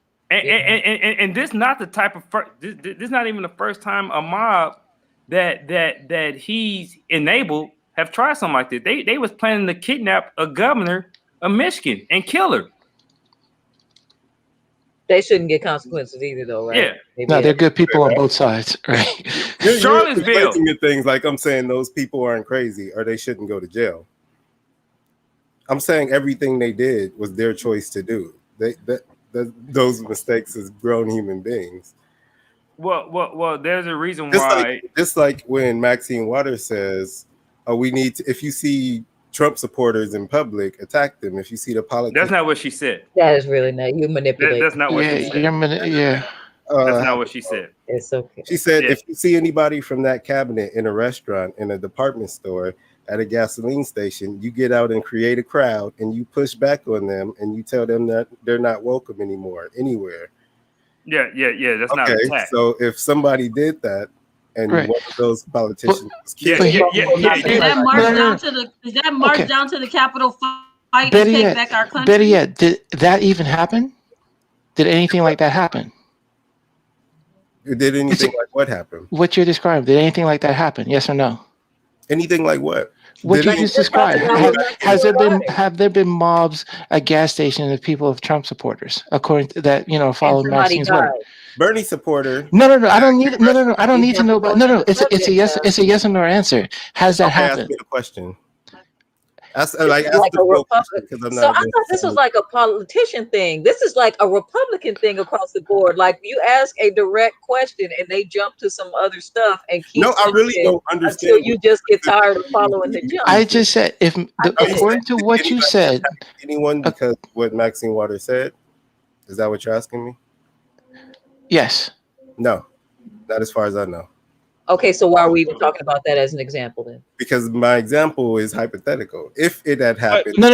Wait, We're not- that changes things. This is Wait, going you nowhere changed the thing. logical. You changed it. So Jamal, you changed the thing. This is why you can't talk. One, you making false equivalence because AOC saying abolish ICE is now saying go attack ICE and kill them. So that's a false equivalent right there. Because I can say abolish the police department, which means dismantle the police department. We all know what that means, right? But even in talking to Maxine Waters, I don't agree with her saying that. But even in her saying that, it didn't actually happen. But what Trump did and said, it actually happened. So there should be consequences for his words leading to something actually happening. I think there's a difference, and I think you're making a false equivalence to try to make your point, but your point doesn't always get to the finish line because those things didn't happen on the other side. And you can't say AOC saying dismantle ICE, abolish ICE is the same as what Trump did, bro. Like that's not the same. she said things that are similar. Once you have a group that is marginalized, once someone doesn't have access to clean water, they have no choice but to riot. That's AOC.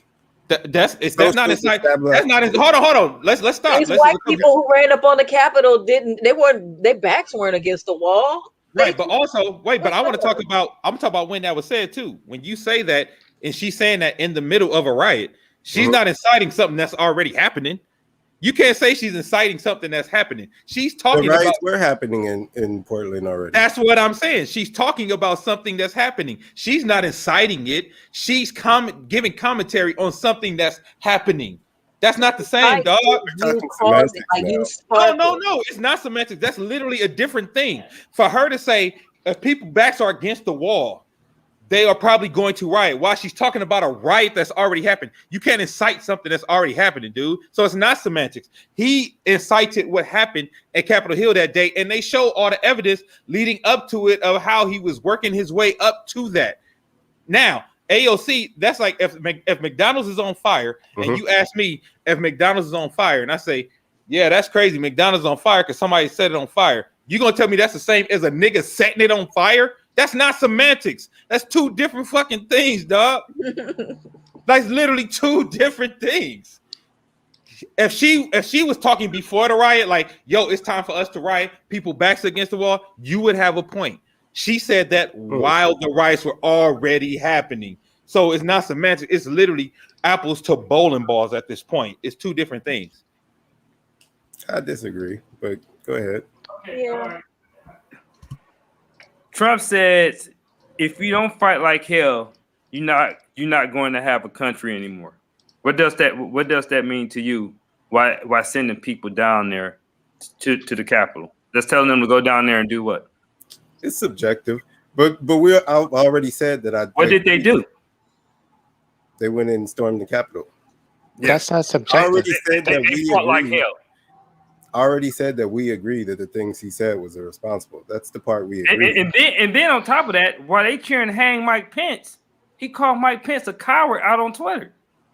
While his mob is going to say hang Mike Pence. We agree on these. So, but you don't see. Should just be censored. Is that what?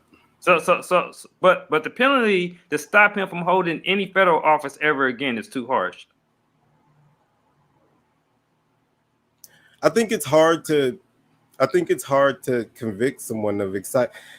Like, there's a lot of instances I could think of. The guy who shot the congresswoman at the congressional baseball game, who was a Bernie Sanders supporter, and who said Bernie Sanders incited him. Why do you keep putting all these adjectives? Wait. Hold on. Let's go, because we're gonna talk specifics, right? Mm-hmm. We're gonna talk specifics. He said Bernie said, but what were Bernie Sanders' words, dog? Because we got to talk about what Bernie said. Because what you're talking about, what other people said, but I'm talking about what the actual people said that has been accused of inciting. What did Bernie say? Did Bernie say, "Hey, we need to go down to that baseball field and we need to let him have it"? Did he say that?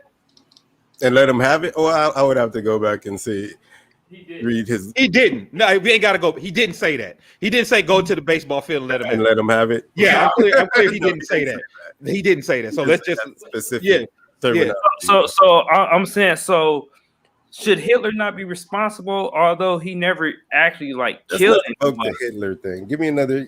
Charles Manson was a good guy. No, it's the same thing, dude. Because Hitler told people to do things towards the Jews, but he didn't. You know, he incited things, but Hitler did a little more than incite. What did he do? He commanded. He was and Trump didn't? No. Oh my God. You're talking about the leader of an army commanding. And Trump is not a leader of an army.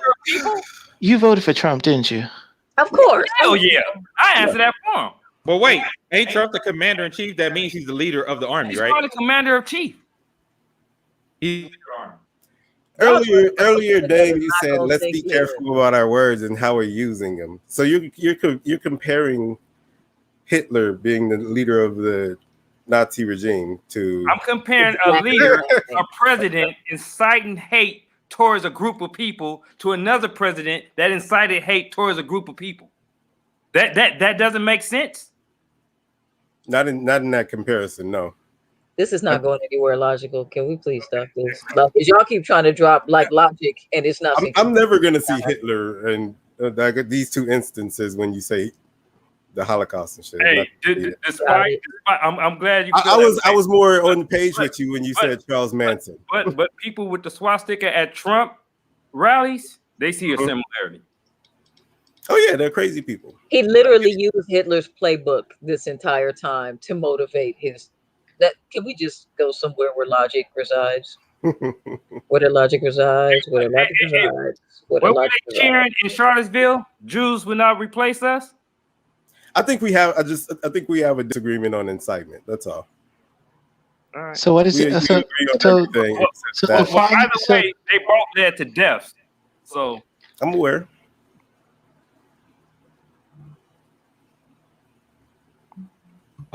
Great comment. Isaac said it's bullshit that the commander in chief is not held to the same standard of the people that he's in charge of, which I totally agree with. And for me, look, you say we have a different definition of incitement. I don't think it's even about just talking about incitement, though. I think it's about the effect, because you are talking about words without the effect, and I think that's where your logic falls on his head. You were talking about what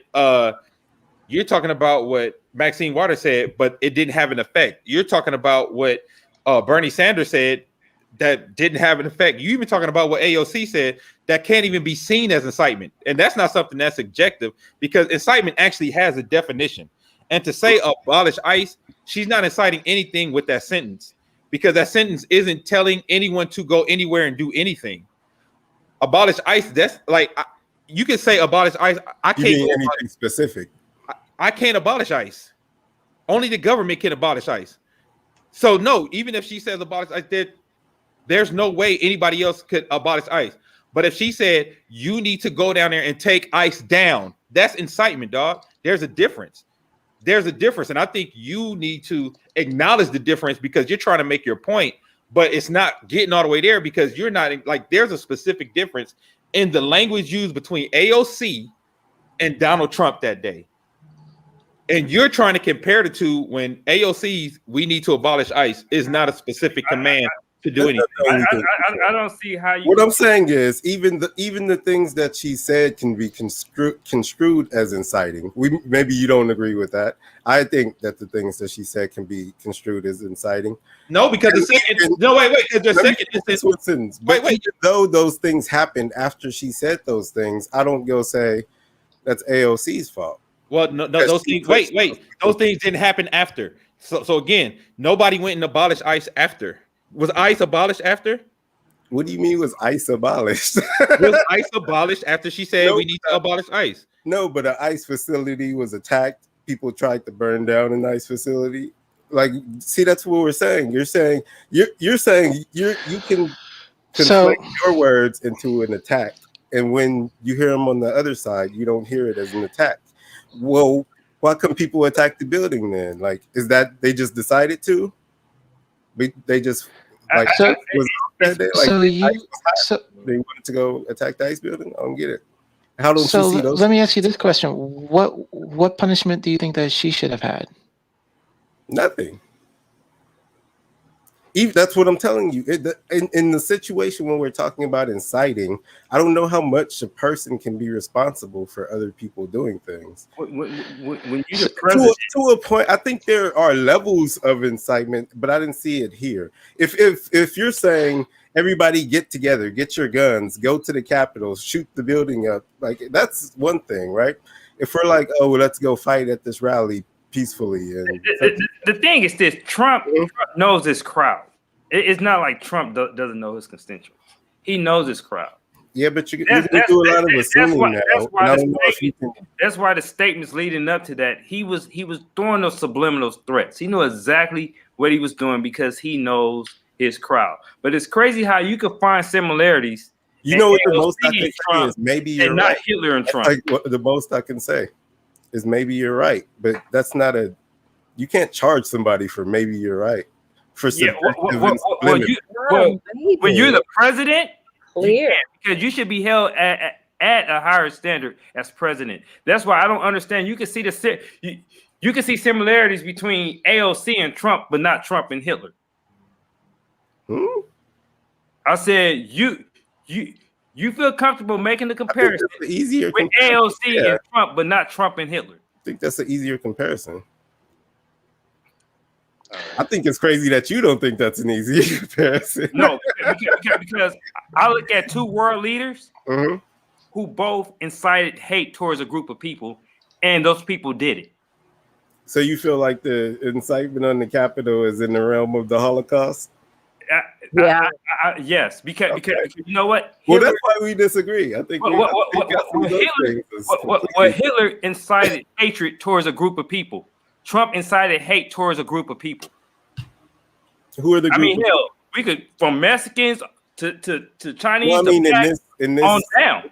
Period. In this instance, who are the group of people? For 4 years, he incited hate towards in the Capitol that they went in to kill. I mean, but what demographic are you saying these group of people are? It doesn't matter. It's towards a group of people that a world leader who felt like people he didn't agree with should be attacked.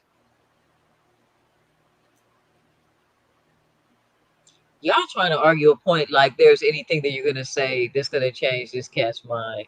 Like, it is futile. He is making a point. I think it's a whole, we're talking about points, and we just disagree on the whole principle of what. Right. We'll just agree to disagree. For my sanity. I even have a hard time saying that somebody said we should go here and attack. You're saying it like that's what was said, and I didn't hear that part. He literally said, go to the Capitol, stop the steal. He said, go to the Capitol. Yeah, I'm going to come with you. Go to the Capitol. We have to stop the steal. We have to stop them from taking our country. That's pretty specific. Fight like hell. So if I play specifics like you, did they stop the steal? Did they was ICE abolished with the steal? Stop? Like, do it. Semantics. They attempted to do it. It was impossible to do. Not if they would have killed everybody. No, it wasn't possible to do. It's not impossible to do. So Which now they can do. we're both talking hypothetically. No, I'm not talking about because they actually went to Not go. hypothetical. Right, They that went was their in saying, intention. Nancy, where are you? We're And they going killed to tear everybody? you apart. No, There's that been was no their proof of it. intention. Like you talking a hypothetical of something. Like you talking a hypothetical of AOC. Let's go to AOC, right? Because she said abolish ICE. And when did the I guess what you call the ICE riot? When did the ICE riot happen? On the 21st of January. And when did she say abolish ICE? 21st of January 2020? Yeah. No, 2021. 2021? She said we need to abolish ICE January 2021. January 18th, she said it. She said it the 18th, and on the 21st, they went. Yeah. 3 days later. While the riots were happening, yeah. And magically, they decided to attack an ICE building. Wait, what riots were happening? I want to be because of all the oppression and all the horrible stuff they were suffering. Before and during the inauguration, people started rioting in a few cities. Okay. And who started these riots in these cities? You said who? I don't know.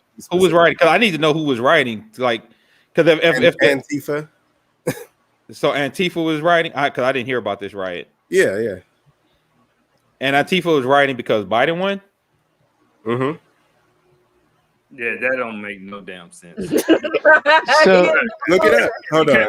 Because Antifa is supposed to be an extremist left group. Yeah. But their sentiment was that Biden wasn't left enough. Nah, yeah, you reaching. Do you get your news from a meme or something? No, this was on major news sites like CNN. No, it wasn't. It was on Fox. I'm going to show you right now. It was on Fox News. It was on Fox News and every subset. Bro, I'm gonna be honest with you. We need to get you a moped. Shut up, Marcy. Yeah. We don't work moped into this. I haven't seen it. No, I'm going to send Dame a link, but we can continue. According to the FBI, Antifa is not even a group. It's just an ideology. I've heard. I disagree with that. Well, I mean, Fox News. You believe in the Jewish flavor? Sean Hannity know more than the FBI, I'm sure. I talk like I believe in, like I watch Fox News. I don't like the media like that. You make their talking points. That's all that matters. You miss Trump's Twitter account, don't you? No. So what are you saying? You're saying these riots that I'm talking about did not happen? No, I just said I never heard of them, and I didn't. And if I've never heard of these riots that happened, I ain't saying they didn't. I said I've never heard of them, and I've never heard of Antifa rioting because of Biden being the president. And furthermore, they're rioting because Biden is the president, and then they attacked the ICE building within this riot because of something AOC said 3 days earlier. I'm having a tough time stringing that all together. You just did. Oh my God. Make it stop. I mean, you just did string it together. You just described it perfectly. Okay. Did you send me that link yet? I sent you a link of the picture. I'm going to find the article. Yeah, I don't need no picture, bro. I need the article. I could draw a picture. I need the article. Yeah, because this is one picture that I need the article that they started a riot, bro. I'm gonna share the picture though, because I'm gonna share I don't want people to think I'm not sharing your evidence. No, it's not like that. Go ahead. Yeah, I'm gonna share your picture. Where is it?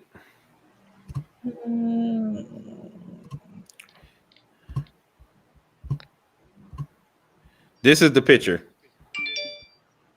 Would you guys go with USA Today? Yeah. Okay. That's not ISIS attacking. I mean, that's not Antifa attacking ICE.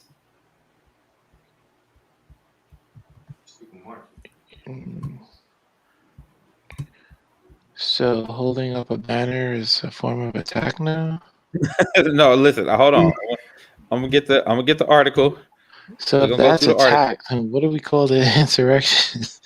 Well, yeah, because because the rules are changing. Yeah, because that is an attack. So the insurrection probably was just playtime, right? I'm confused. Hold on.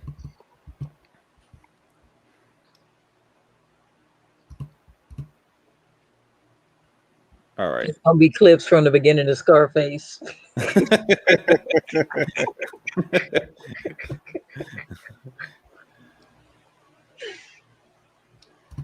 CBS News, okay?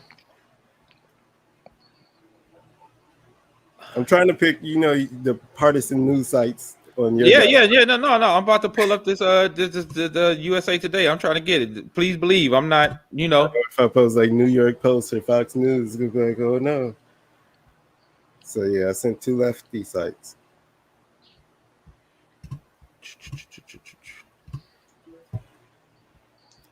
Oh no, I double sent one. Hold on a second. Yeah, hold on, not that one.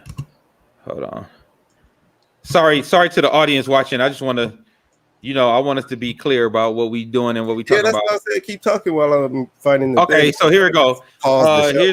Here we go. A Small inauguration day protest in Portland, Seattle leads to about a dozen arrests. A group of protesters shield themselves from chemical irritants. Okay, about a dozen people were arrested during small inauguration day protests in the Pacific Northwest intended to pressure President Joe Biden into action on immigration and police reform. Police in Portland said in a statement they arrested 8 Wednesday afternoon on charges of felony criminal mischief, riot, and possession of a destructive device after some in a group of 150 people smashed windows and vandalized the headquarters of the Democratic Party of Oregon. So they attacked the Democratic Party? Okay. The FBI previously warned of people armed protests around the inauguration in state capitals by supporters of former President Donald Trump, but these demonstrators were described by local media as anti-fascist and anarchists. Demonstrators carry banners that read, "We don't want Biden, we want revenge." In response to police murders and imperialist wars, we are ungovernable. The Democratic Party of so if you saying if they against the Democratic Party, how are they following AOC? If you how they follow? You think AOC is midline Democratic? No. Okay. It said they was attacking. They was attacking the Democratic, Democratic headquarters. You think anti-fascist and anti whatever they call themselves, because they said they're ungovernable, but you think they were following a Democrat to attack Democrat buildings. Yeah. Okay. So AOC sent them to attack Democrat buildings. No, I didn't say she sent them to. I said I can see how it could be seen that she. Brain hurts. People can say that she incited those things to happen. So she incited extreme left groups to attack Democrat buildings. Yes. Totally makes sense. Let's move on. AOC is an extremist left. So what's Trump? Is that news to you? Yeah, absolutely. Yeah. What you think she's a moderate left? I don't think she's moderate, but because I think extremist implies something different, right? Like when you say somebody's extreme left, extreme right, that implies something totally different because she's far left on policy. Far left and extreme to me are two different things. Left on policy. I think Kamala Harris is far left on policy. AOC is a little further. But you said extremist left because extremist left would radical. Let's say radical. Extremist is okay. So even if she's radical left, I feel like extremist is saying something different. Exactly. That's what I said. Extremist is saying something different. Radical then. But if you say she's the radical left, and I'll give you that. Okay, let's say she's radical left. If there's somebody who's saying I can't be governed, and I'm just I'm spitballing here. If there's a group, because that was in the article you sent, the group said we can't be governed. If they saying we can't be governed and they attack a Democratic building, how would that in turn be them following AOC, a Democrat, when they just said they can't be governed and they attack? Who was it? Nigga, you sent the article. Sent the one. That was the point. It was the ICE building. No, it wasn't the ICE building. It was the Democratic headquarters. I sent it to you. Making my brain hurt. Hey, listen, this is fun to me. We're not even getting complicated, Mars. You're good. Bruh, you like jump all over the place. Like it's oh my god. I feel like we've been talking about this one thing, probably for too long too. But the CBS News report I sent you describes the building. It's a Democratic headquarters and ICE facility in Portland. Okay, so again, like I said, for me, even with those two, a Democratic building and ICE building, to me does not say this is something that was incited by the Democrats. But we can agree to disagree there, because that don't make sense to me. Unless it makes sense to anybody else. Besides you. I really needed that laugh. Thank you. All right, so I want to talk about something that moving on, something that's a little more serious. There was a cop who left some videos before he took his own life last week, and it actually got us into a conversation. I've been talking to a lot of cops about this, black cops specifically, and the mental toll that being a black cop has on them, and how they don't have the tools to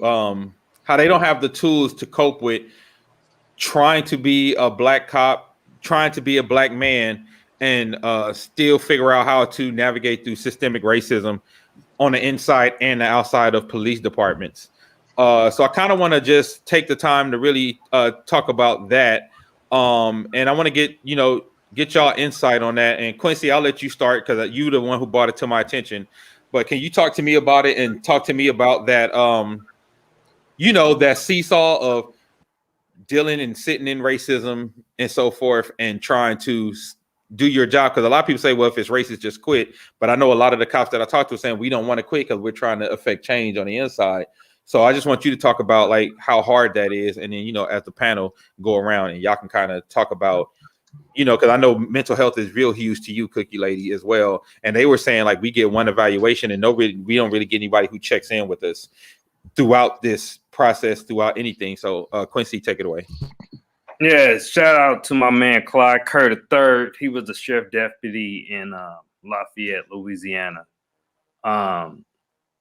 It's when you decide. Well, I know when I decided to be a cop, I came in, thinking that I would, I had the right idea that I was going to come in and I was going to be somebody in my community to where folks in my community could feel protected, an officer that they could trust and do right by them while protecting them in the process. And for the most part, I did that. I was telling, it's crazy, a buddy of mine applying to LAPD called me today and he said, what's the toughest part? I said, the internal issues.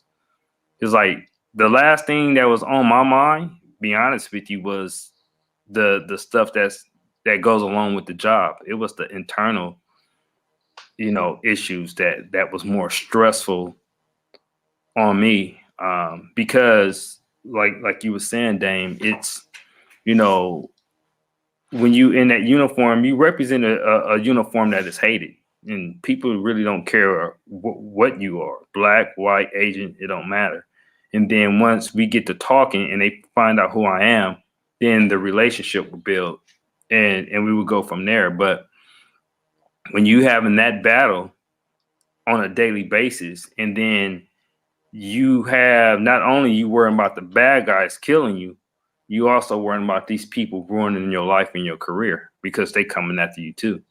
It was times where I would be on a call and I would see my sergeant 2 blocks spying on me, So not only I'm dealing with a domestic violence call, but I'm also in the back of my mind see that my sergeant is parked down the street, lights cut off, and like they following me like I'm a criminal and I'm in the same uniform as them. One of the things when I heard this story, I remember when I went to my my POA president when I was going through my issues. And I told him, what I was going through. And he straight up told me, we don't handle black issues. And currently on the department, I know a black female that's on training. And her training officer told her, I'm not going to train you until you could prove to me you're not one of them Black Lives Matter people. And she just feel like she has no outlet There's no support system.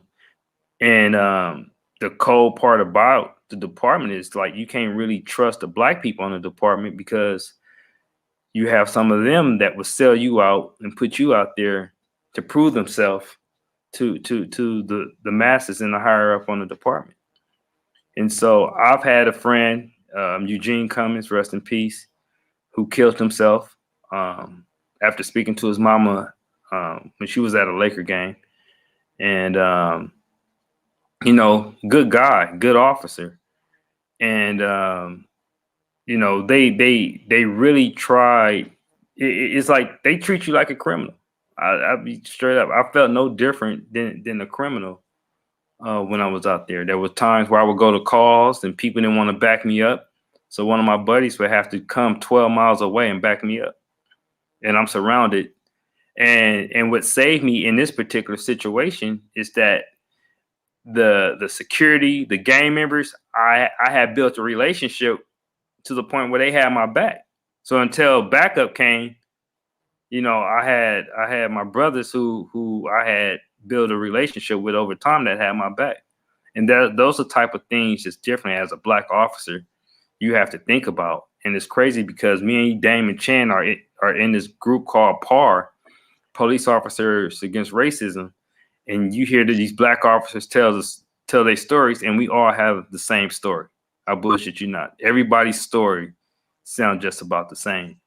And, you know, if you don't, it's one of the, I mean, police work in itself, you need an outlet. And if you don't have an outlet and you dealing with, you know, after you just got through dealing with dead babies and, you know, letting the family know their family member died, all that stuff. And then you dealing with the stuff at the station. You know, I was telling Chandra last week, like, if you don't have like the type of a good spouse supporting system, it's going to catch up to you. And that's why a lot of officers' suicide rate is high in law enforcement. Also, alcoholism is high, and also domestic violence is high in law enforcement because there's just no outlet. And when you're a black officer, you're catching it from every direction. You're catching it from people in the community, and then you're catching it from the people within the station. And when you try to get help, you know, from, you know, I've known white officers who had, you know, drug problems, all type of shit. And there's been a system for them to get support to get back on their feet. But when you're a black officer, because a lot of your issues is coming from a racial perspective, the department don't have no support for you at all, because they would have to acknowledge that it's racism in the department in order to hear you out. And they have a department psychologist, but you don't feel comfortable talking to her or him because she works right next to the chief's office. And the moment you let somebody in the department know that you feel that you having some racial issues within the department, that's when the path to character assassination began, which pretty much going to lead to you being terminated. And, you know, you end up like myself and many other black officers. So, yeah, it's a tough job to get in. But I tell you what, people say, why would you want to do it again? It's stories like, I remember it was a young man, he pissed on himself. And he told me, he said, hey, that officer, every time he arrests me, he beats my ass. And I said, hey, it's not going to happen tonight. He's like, and right on cue, that officer came right over. And was like, hey, he's like, hey, me and him got a history. I'm going to take him with me. I said, no, he going to go with me. I'm going to take him to jail. No, he's like, no. And he was really pressing. I said, no, I'm going to take him. I got him. And so I went ahead. I took the young man to jail, and he just leaned over. He said, thank you so much, man. He said, this dude be fucking me up. And then there was other situations where I know where if I wasn't there, innocent people would have went to jail. And that's the part that make you stay. Like when you know you didn't say some lies potentially. Dane met my boy, my partner one time, who told him a story where it was about to go down. It was like a civil war. It was a bunch of cops, black people, and there's a bunch of people about to get hurt that night. And I walked up and I called all the black folks in the house. And I talked to them, and I left the officers outside, and they was like, "You just gonna go in there by yourself?" I said, "Yeah, because I'm comfortable amongst my people." And everybody went home, went fine. Nobody went to jail. Nobody got hurt. And it's like, those are the moments when you think about quitting, because folks be like, "Why you just quit?" But those are the moments that you saved a life. You saved somebody from going to jail. And I've seen where people had evidence planted on them, and the officer like, "Hey, put this in your report." No, I'm not doing that. And then because I refused to put it in my report, we couldn't take him to jail. Because the dude, he said, "You saw him plant that on me." I said, "I know." I said, and you're not going to jail for it. And it was those moments. It's always those moments that make you think, like, damn, like, if I didn't check, like, I might not change 100, but I know I changed some people's lives who lives would probably be different, a whole lot different right now if I wasn't in that uniform on that day at that moment. So I know folks be saying, well, black officers should quit, but I know when I talk to a lot of officers, it's those moments that make you want to stay, but it's tough. And that's why, when a friend of ours got attacked on Instagram, who is a good officer, I made people know what he stood for. And next thing you know, the person that was the head of the Instagram page wanted to DM the officer and wanted to work on some stuff. Because I was like, he's actually one of the brothers we need to be supporting, because he's fighting against racism inside the uniform. I said, and that's bold. And the community need to rally behind him. And so, yeah, that's my spiel. But, it's definitely a tough battle. And it's the reason why suicides are so high. I feel like it's this setup where you just taught me something, Q. I didn't realize that the therapist that they have for you guys would be someone in-house. I think that's incredibly stupid. What they should do is allow some sort of stipend or something. Actually, it should be required that all police officers go to some sort of therapy, because I think that anyone who's serving in a field like that needs some tools on how to deal with like having that kind of pressure. But I've always felt that this whole thing, especially surrounding black men, is a deliberate tool for self-destruction, to say, hey, you guys are the most abused, you deal with the most shit in this country, you're always accused, but hey, keep all that stuff to yourself. You better not cry, you better not show any kind of emotions. It's a recipe for self-destruction. And I am very happy to see everybody, they used to try to call it gay or whatever like that, but I'm glad to see it starting to become normalized for black men to be able to express their feelings and to say, hey, I'm hurt, or to be able to say I'm scared without being looked at as a punk. Like, you guys are human beings. And I feel like we are finally, for the first time in this society, starting, not enough, we have not come far enough by far, but we are starting to humanize black men and young black boys and allow them space to be able to express how they feel and express some of this, because it's too much pressure. It's too much to have to keep to yourself. I saw that video of that police officer and I was heartbroken. Like, I was sat there crying, knowing that this wasn't just some weak man. This was a strong black man who served in the military. This guy has been protecting people for a very long time. And to see him backed into a corner where he feels so defenseless, it was really heartbreaking. It was really heartbreaking. And I think one to your point, and you alluded to this, but I think they do have the what they have, Quince, the psyche valve in the beginning, but yeah, we clearly know from some, we know from some of these officers who knows how that even works and getting through it. But there definitely needs to be some normalization of ongoing, just continuous treatment, because there's a lot of people who don't have healthy outlets. Because I asked Quince, I was like, what were your healthy outlets? Because it seems like you hear two stories of police officers, successful or who've been there for a while. alcoholic, drunk abusers. Or then you have the ones who've been married for a long time, like with a really strong wife, really strong family. Then unfortunately have like a lot of suicides. And it's like, where's there in between? If people who love to do their job and don't have anywhere to turn to, people to talk to, because therapy is, like you said, slightly becoming normalized. It needs to be something that's required. The only time, and you know what, correct me if I'm wrong, Quincy, but the only time I see that they have them is if there's some type of like trauma, like if they're in the shooting, or if something happens with one of their partners, if they're witnessing something traumatic. But it doesn't seem like an ongoing thing where this week I saw a dead baby. Like I saw 5 dead babies.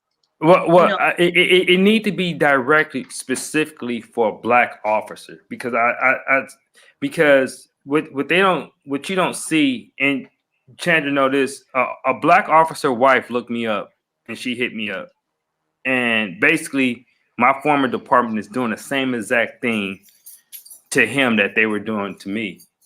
And it's like they talk to black officers like you're shit.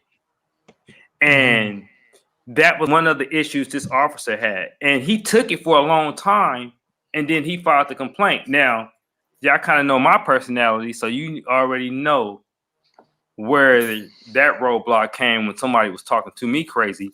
But a lot of officers, you take like they talk to you like, I'm talking about your sergeants, your lieutenant. Chandra knows this. I had one lieutenant. His issue with me is because when he walked down the hallway, I didn't move aside and stand at attention and tell him good morning. Sir, yes, sir. Yeah. So, but white officers, they walk right past him all the time. But he wanted me to have this sense of fear anytime he walked in the room. And you have a lot of black officers don't like to share their opinion in a squad meeting, because you already know the moment you say something, racist, or anything that about systemic racism or something, they automatically say, and they'll label you with this, you're confrontational. That's the label. So anytime a black officer speaks on that's the label I was getting. I was hostile and I was confrontation. And y'all know what question I asked about that? All I asked is said, hey, why everybody else had a partner? When it was time for me to have a partner, you said I can't have a partner, but then you threw me on the most dangerous neighborhood.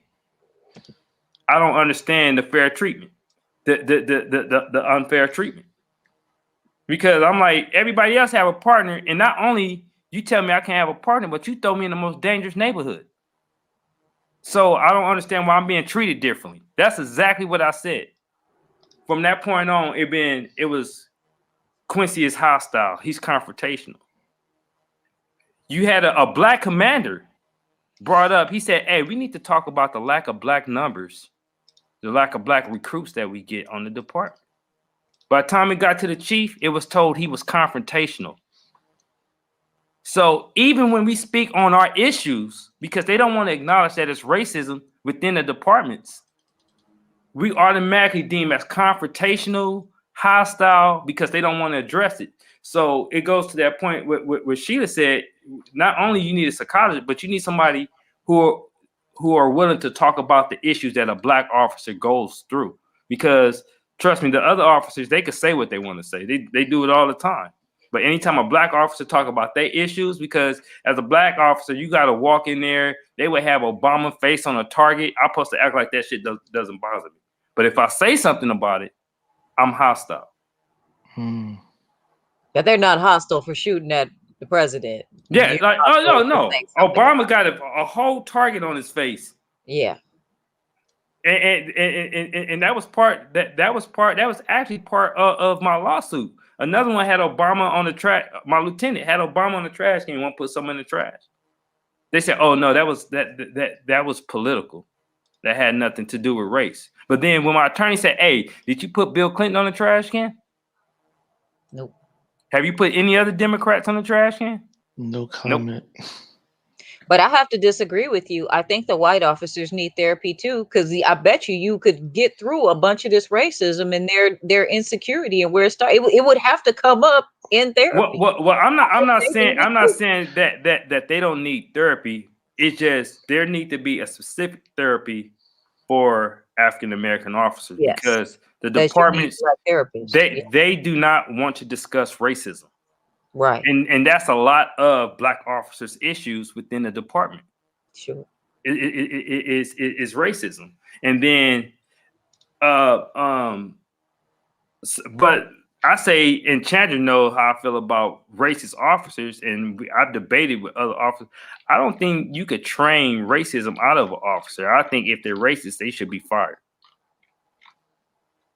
I think that I've seen some cases where racism was kind of, because a lot of it, especially when you have people who come from areas where there's nothing but white people around, and all they're going off of what they know from Black people or their programming from their racist parents.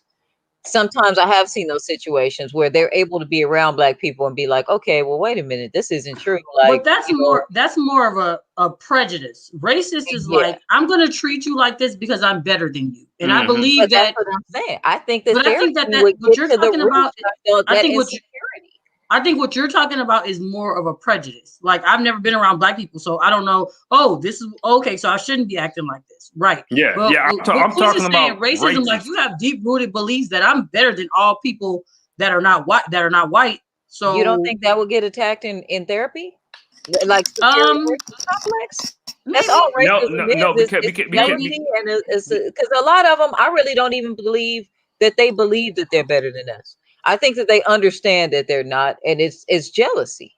And that's where the real root of the hatred is. Because if it really was just, oh, I'm better than everybody else, why are Chinese people or even Indians? You got Indians that are darker than us that don't face the same kind of anger and aggression that we do. They might have a little prejudice, but you don't hear about Indian dudes getting murdered in the back of cop cars. And you got Indian cats that are darker than you, Q. It is specifically targeted at African Americans, I think, because of the jealousy aspect. And I think that's something that could get attacked there's no consequences of fucking over Black people. So I mean, I've heard straight up in the police station, like, hey, don't go down to Belmont Shore and get into use of forces because they got lawyers and they're gonna complain and they're gonna go to internal affairs. And that's why you go to certain beats where Black people, we don't really file complaints. We don't like talking to the police when we don't have to.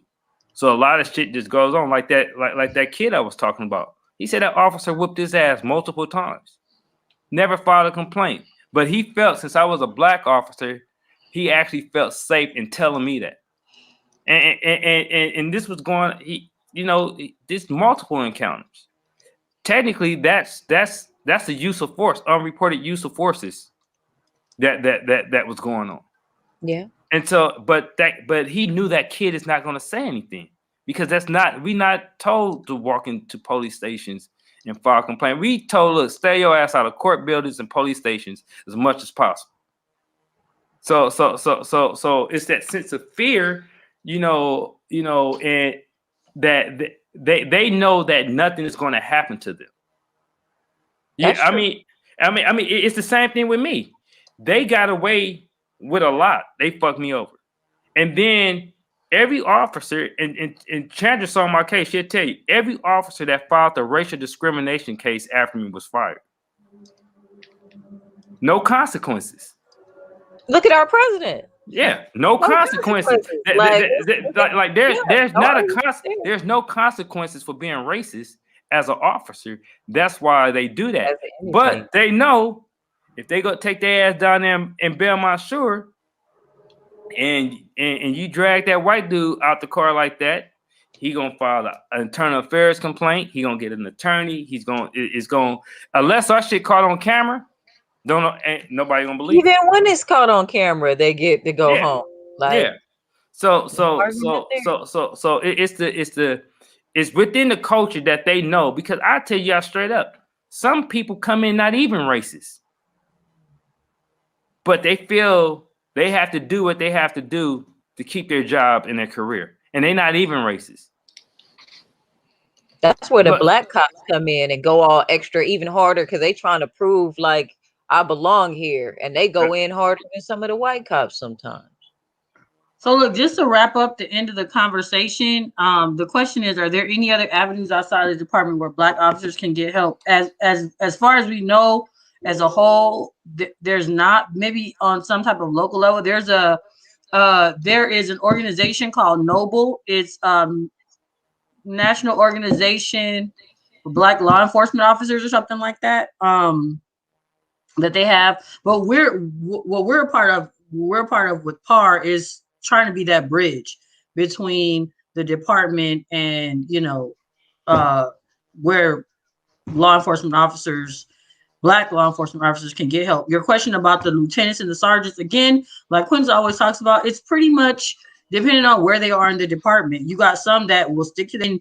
You got some where some of those departments are just like the new, they're the new school where they got that racist inbreeding and they can't get it out. You know what I mean? And a lot of black officers don't promote because of that. So we're hoping to change that with PAR. And we're kind of getting our feet wet with that. But those are some good questions that we're hoping to address, because ultimately the way the department is to us, the culture of the department affects how the department is in the communities.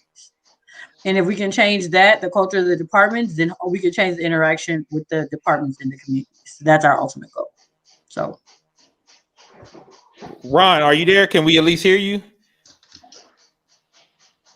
I see you, Ron. We want to get the crypto minute from there. We go, Dr. Ron. Can you give us the crypto minute? Yeah, excuse me. I was actually typing something up real quick for everybody, but yeah, this is Mr. Ron in here now. I guess I'm the new in-house crypto guy, but I'd like to just put a couple people up on a couple coins that I've been tracking. I just posted in the link here, but the hot items for the week, and I think I've told those to Dame and a few others in the group. We're looking at Cardano right now. Cardano is on the move. I think from the last time we spoke, it was at 38 cents 7 days ago, and now it's just reached an all-time high, I believe, like 98 cents this week. So those who hopped in early could almost, actually, they doubled their money. So if you take a look at that list right there, I have my number one is Cardano 88, up 105%, currently trading at 88 cents. It was up to 98, I believe, and then it came back down and settled at 88. So anyone looking to hop in something under $1 that you think is long-term, I'm actually staking that long-term. So my goal is that's going to be my 1000X lotto ticket right there. 1000X meaning I'm going to buy 1,000 coins. If it hits $1,000 within the time limit, doesn't matter. But if it ever hits $1,000, that's $1 million in my pocket. And I paid roughly about $700 for that $1 million. So that's the types of games we're playing. Dan, could you put that back up again? I just wanted to look at the other couple of coins that I had on there.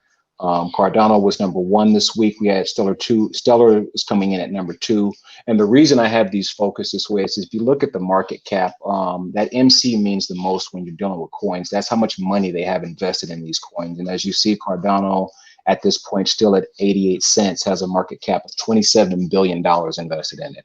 So what we see is when you're looking at numbers like that, that's a Bitcoin, Ethereum type number, which is why they have this one listed as number 3 across the board in all the crypto chat groups. So if you want to keep an eye on something that you think you can still afford that may make you some money over time, if we think of Bitcoin was developed in 2009. It hit 49,000 this year, which is about 11 years later. So if you can hold on to your coins, people were mining Bitcoin at the time for under $1. So if you knew what you were doing at the time, you could get it pretty cheap.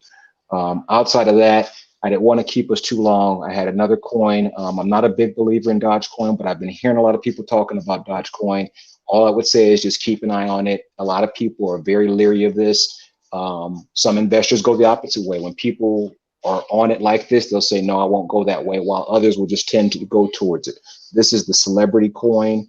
If people invest in it, it's currently trading at about 7 cents. So your goal is hey, I can get in, buy 1,000 coins at about I think that's $70. You can double your money if it hits 14 cents. So that's the type of things we're dealing with here. They also have a huge market cap too, 9.3 billion. Finally, though, and this is the sleeper everybody's talking about right now, is the Graph. Graph is trading at about $1.38, has a 1.7% market cap. But if you notice how high it's trading at with such a low cap, people are considering that if it can hit like 9 million market cap, that it could almost be a 10x coin, meaning you buy it at $1, it'll come up to be about a $10 coin within the next the next bull cycle. So keep an eye on those coins. If you have any questions, hit me in the DM or hit me in the groups. I'm always in there. I'm not really on Facebook a lot, but there we go.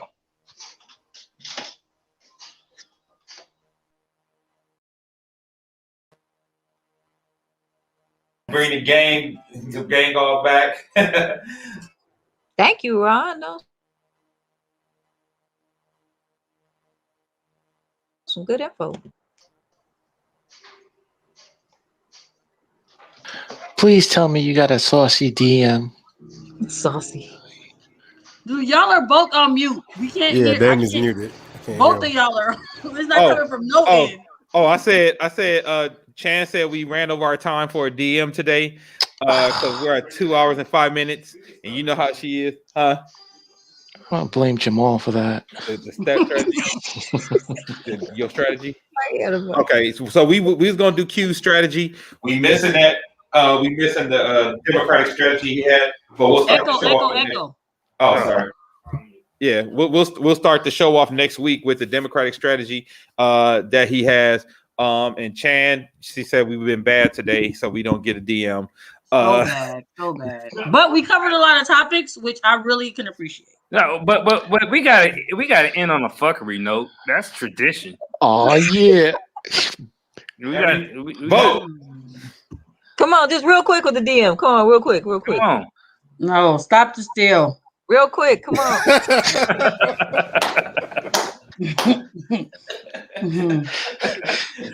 Make sure it's saucy. End on a fuckery note. I mean, I really don't have. I only had the one, and it's not really juicy enough for Mars. So I got to get a juicy one. The one I had was more of a we got like a real relationship problem. Okay, give it to All right, go. We'll make it juicy. Go for it. Okay, so y'all, Quinn knows that he's been really annoyed with my 600-pound life obsession. But so y'all know how we talk about when people lose weight, people gain weight, people in a relationship. That's always a question. Should I stay with you if you gain weight? You weren't like I was when we first met, right? So there was this one who the lady was like 600. She was like 600 pounds. He was mad that she was losing weight. He was like, I married a happy fat girl. If I would have thought I married a sad fat girl, I would have never married you.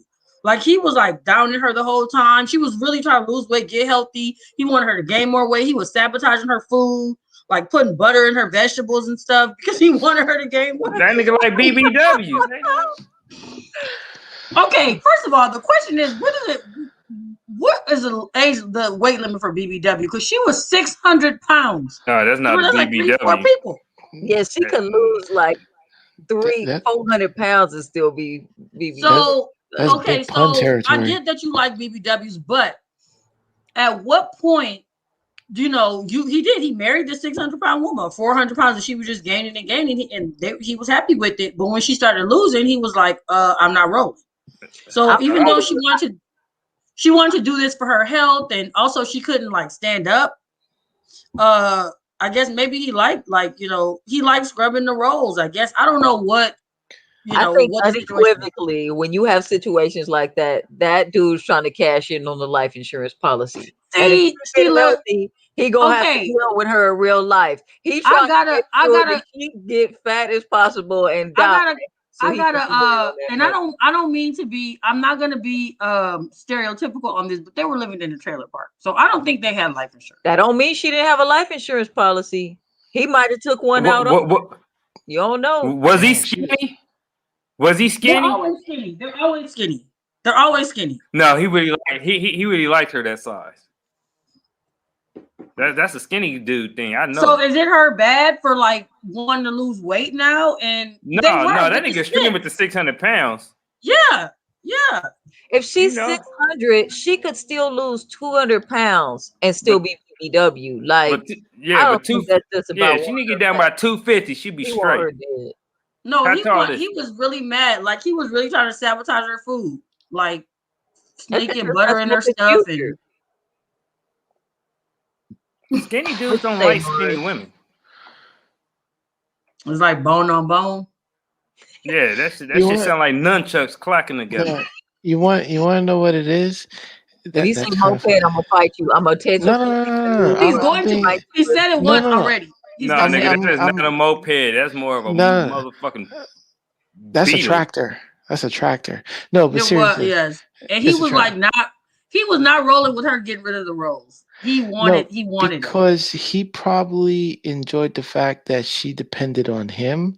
That sad philosophy where there's no one like me. Oh, he likes me. Let me pamper him, etc., etc., etc. With her losing weight, she might be getting a little bit more attractive.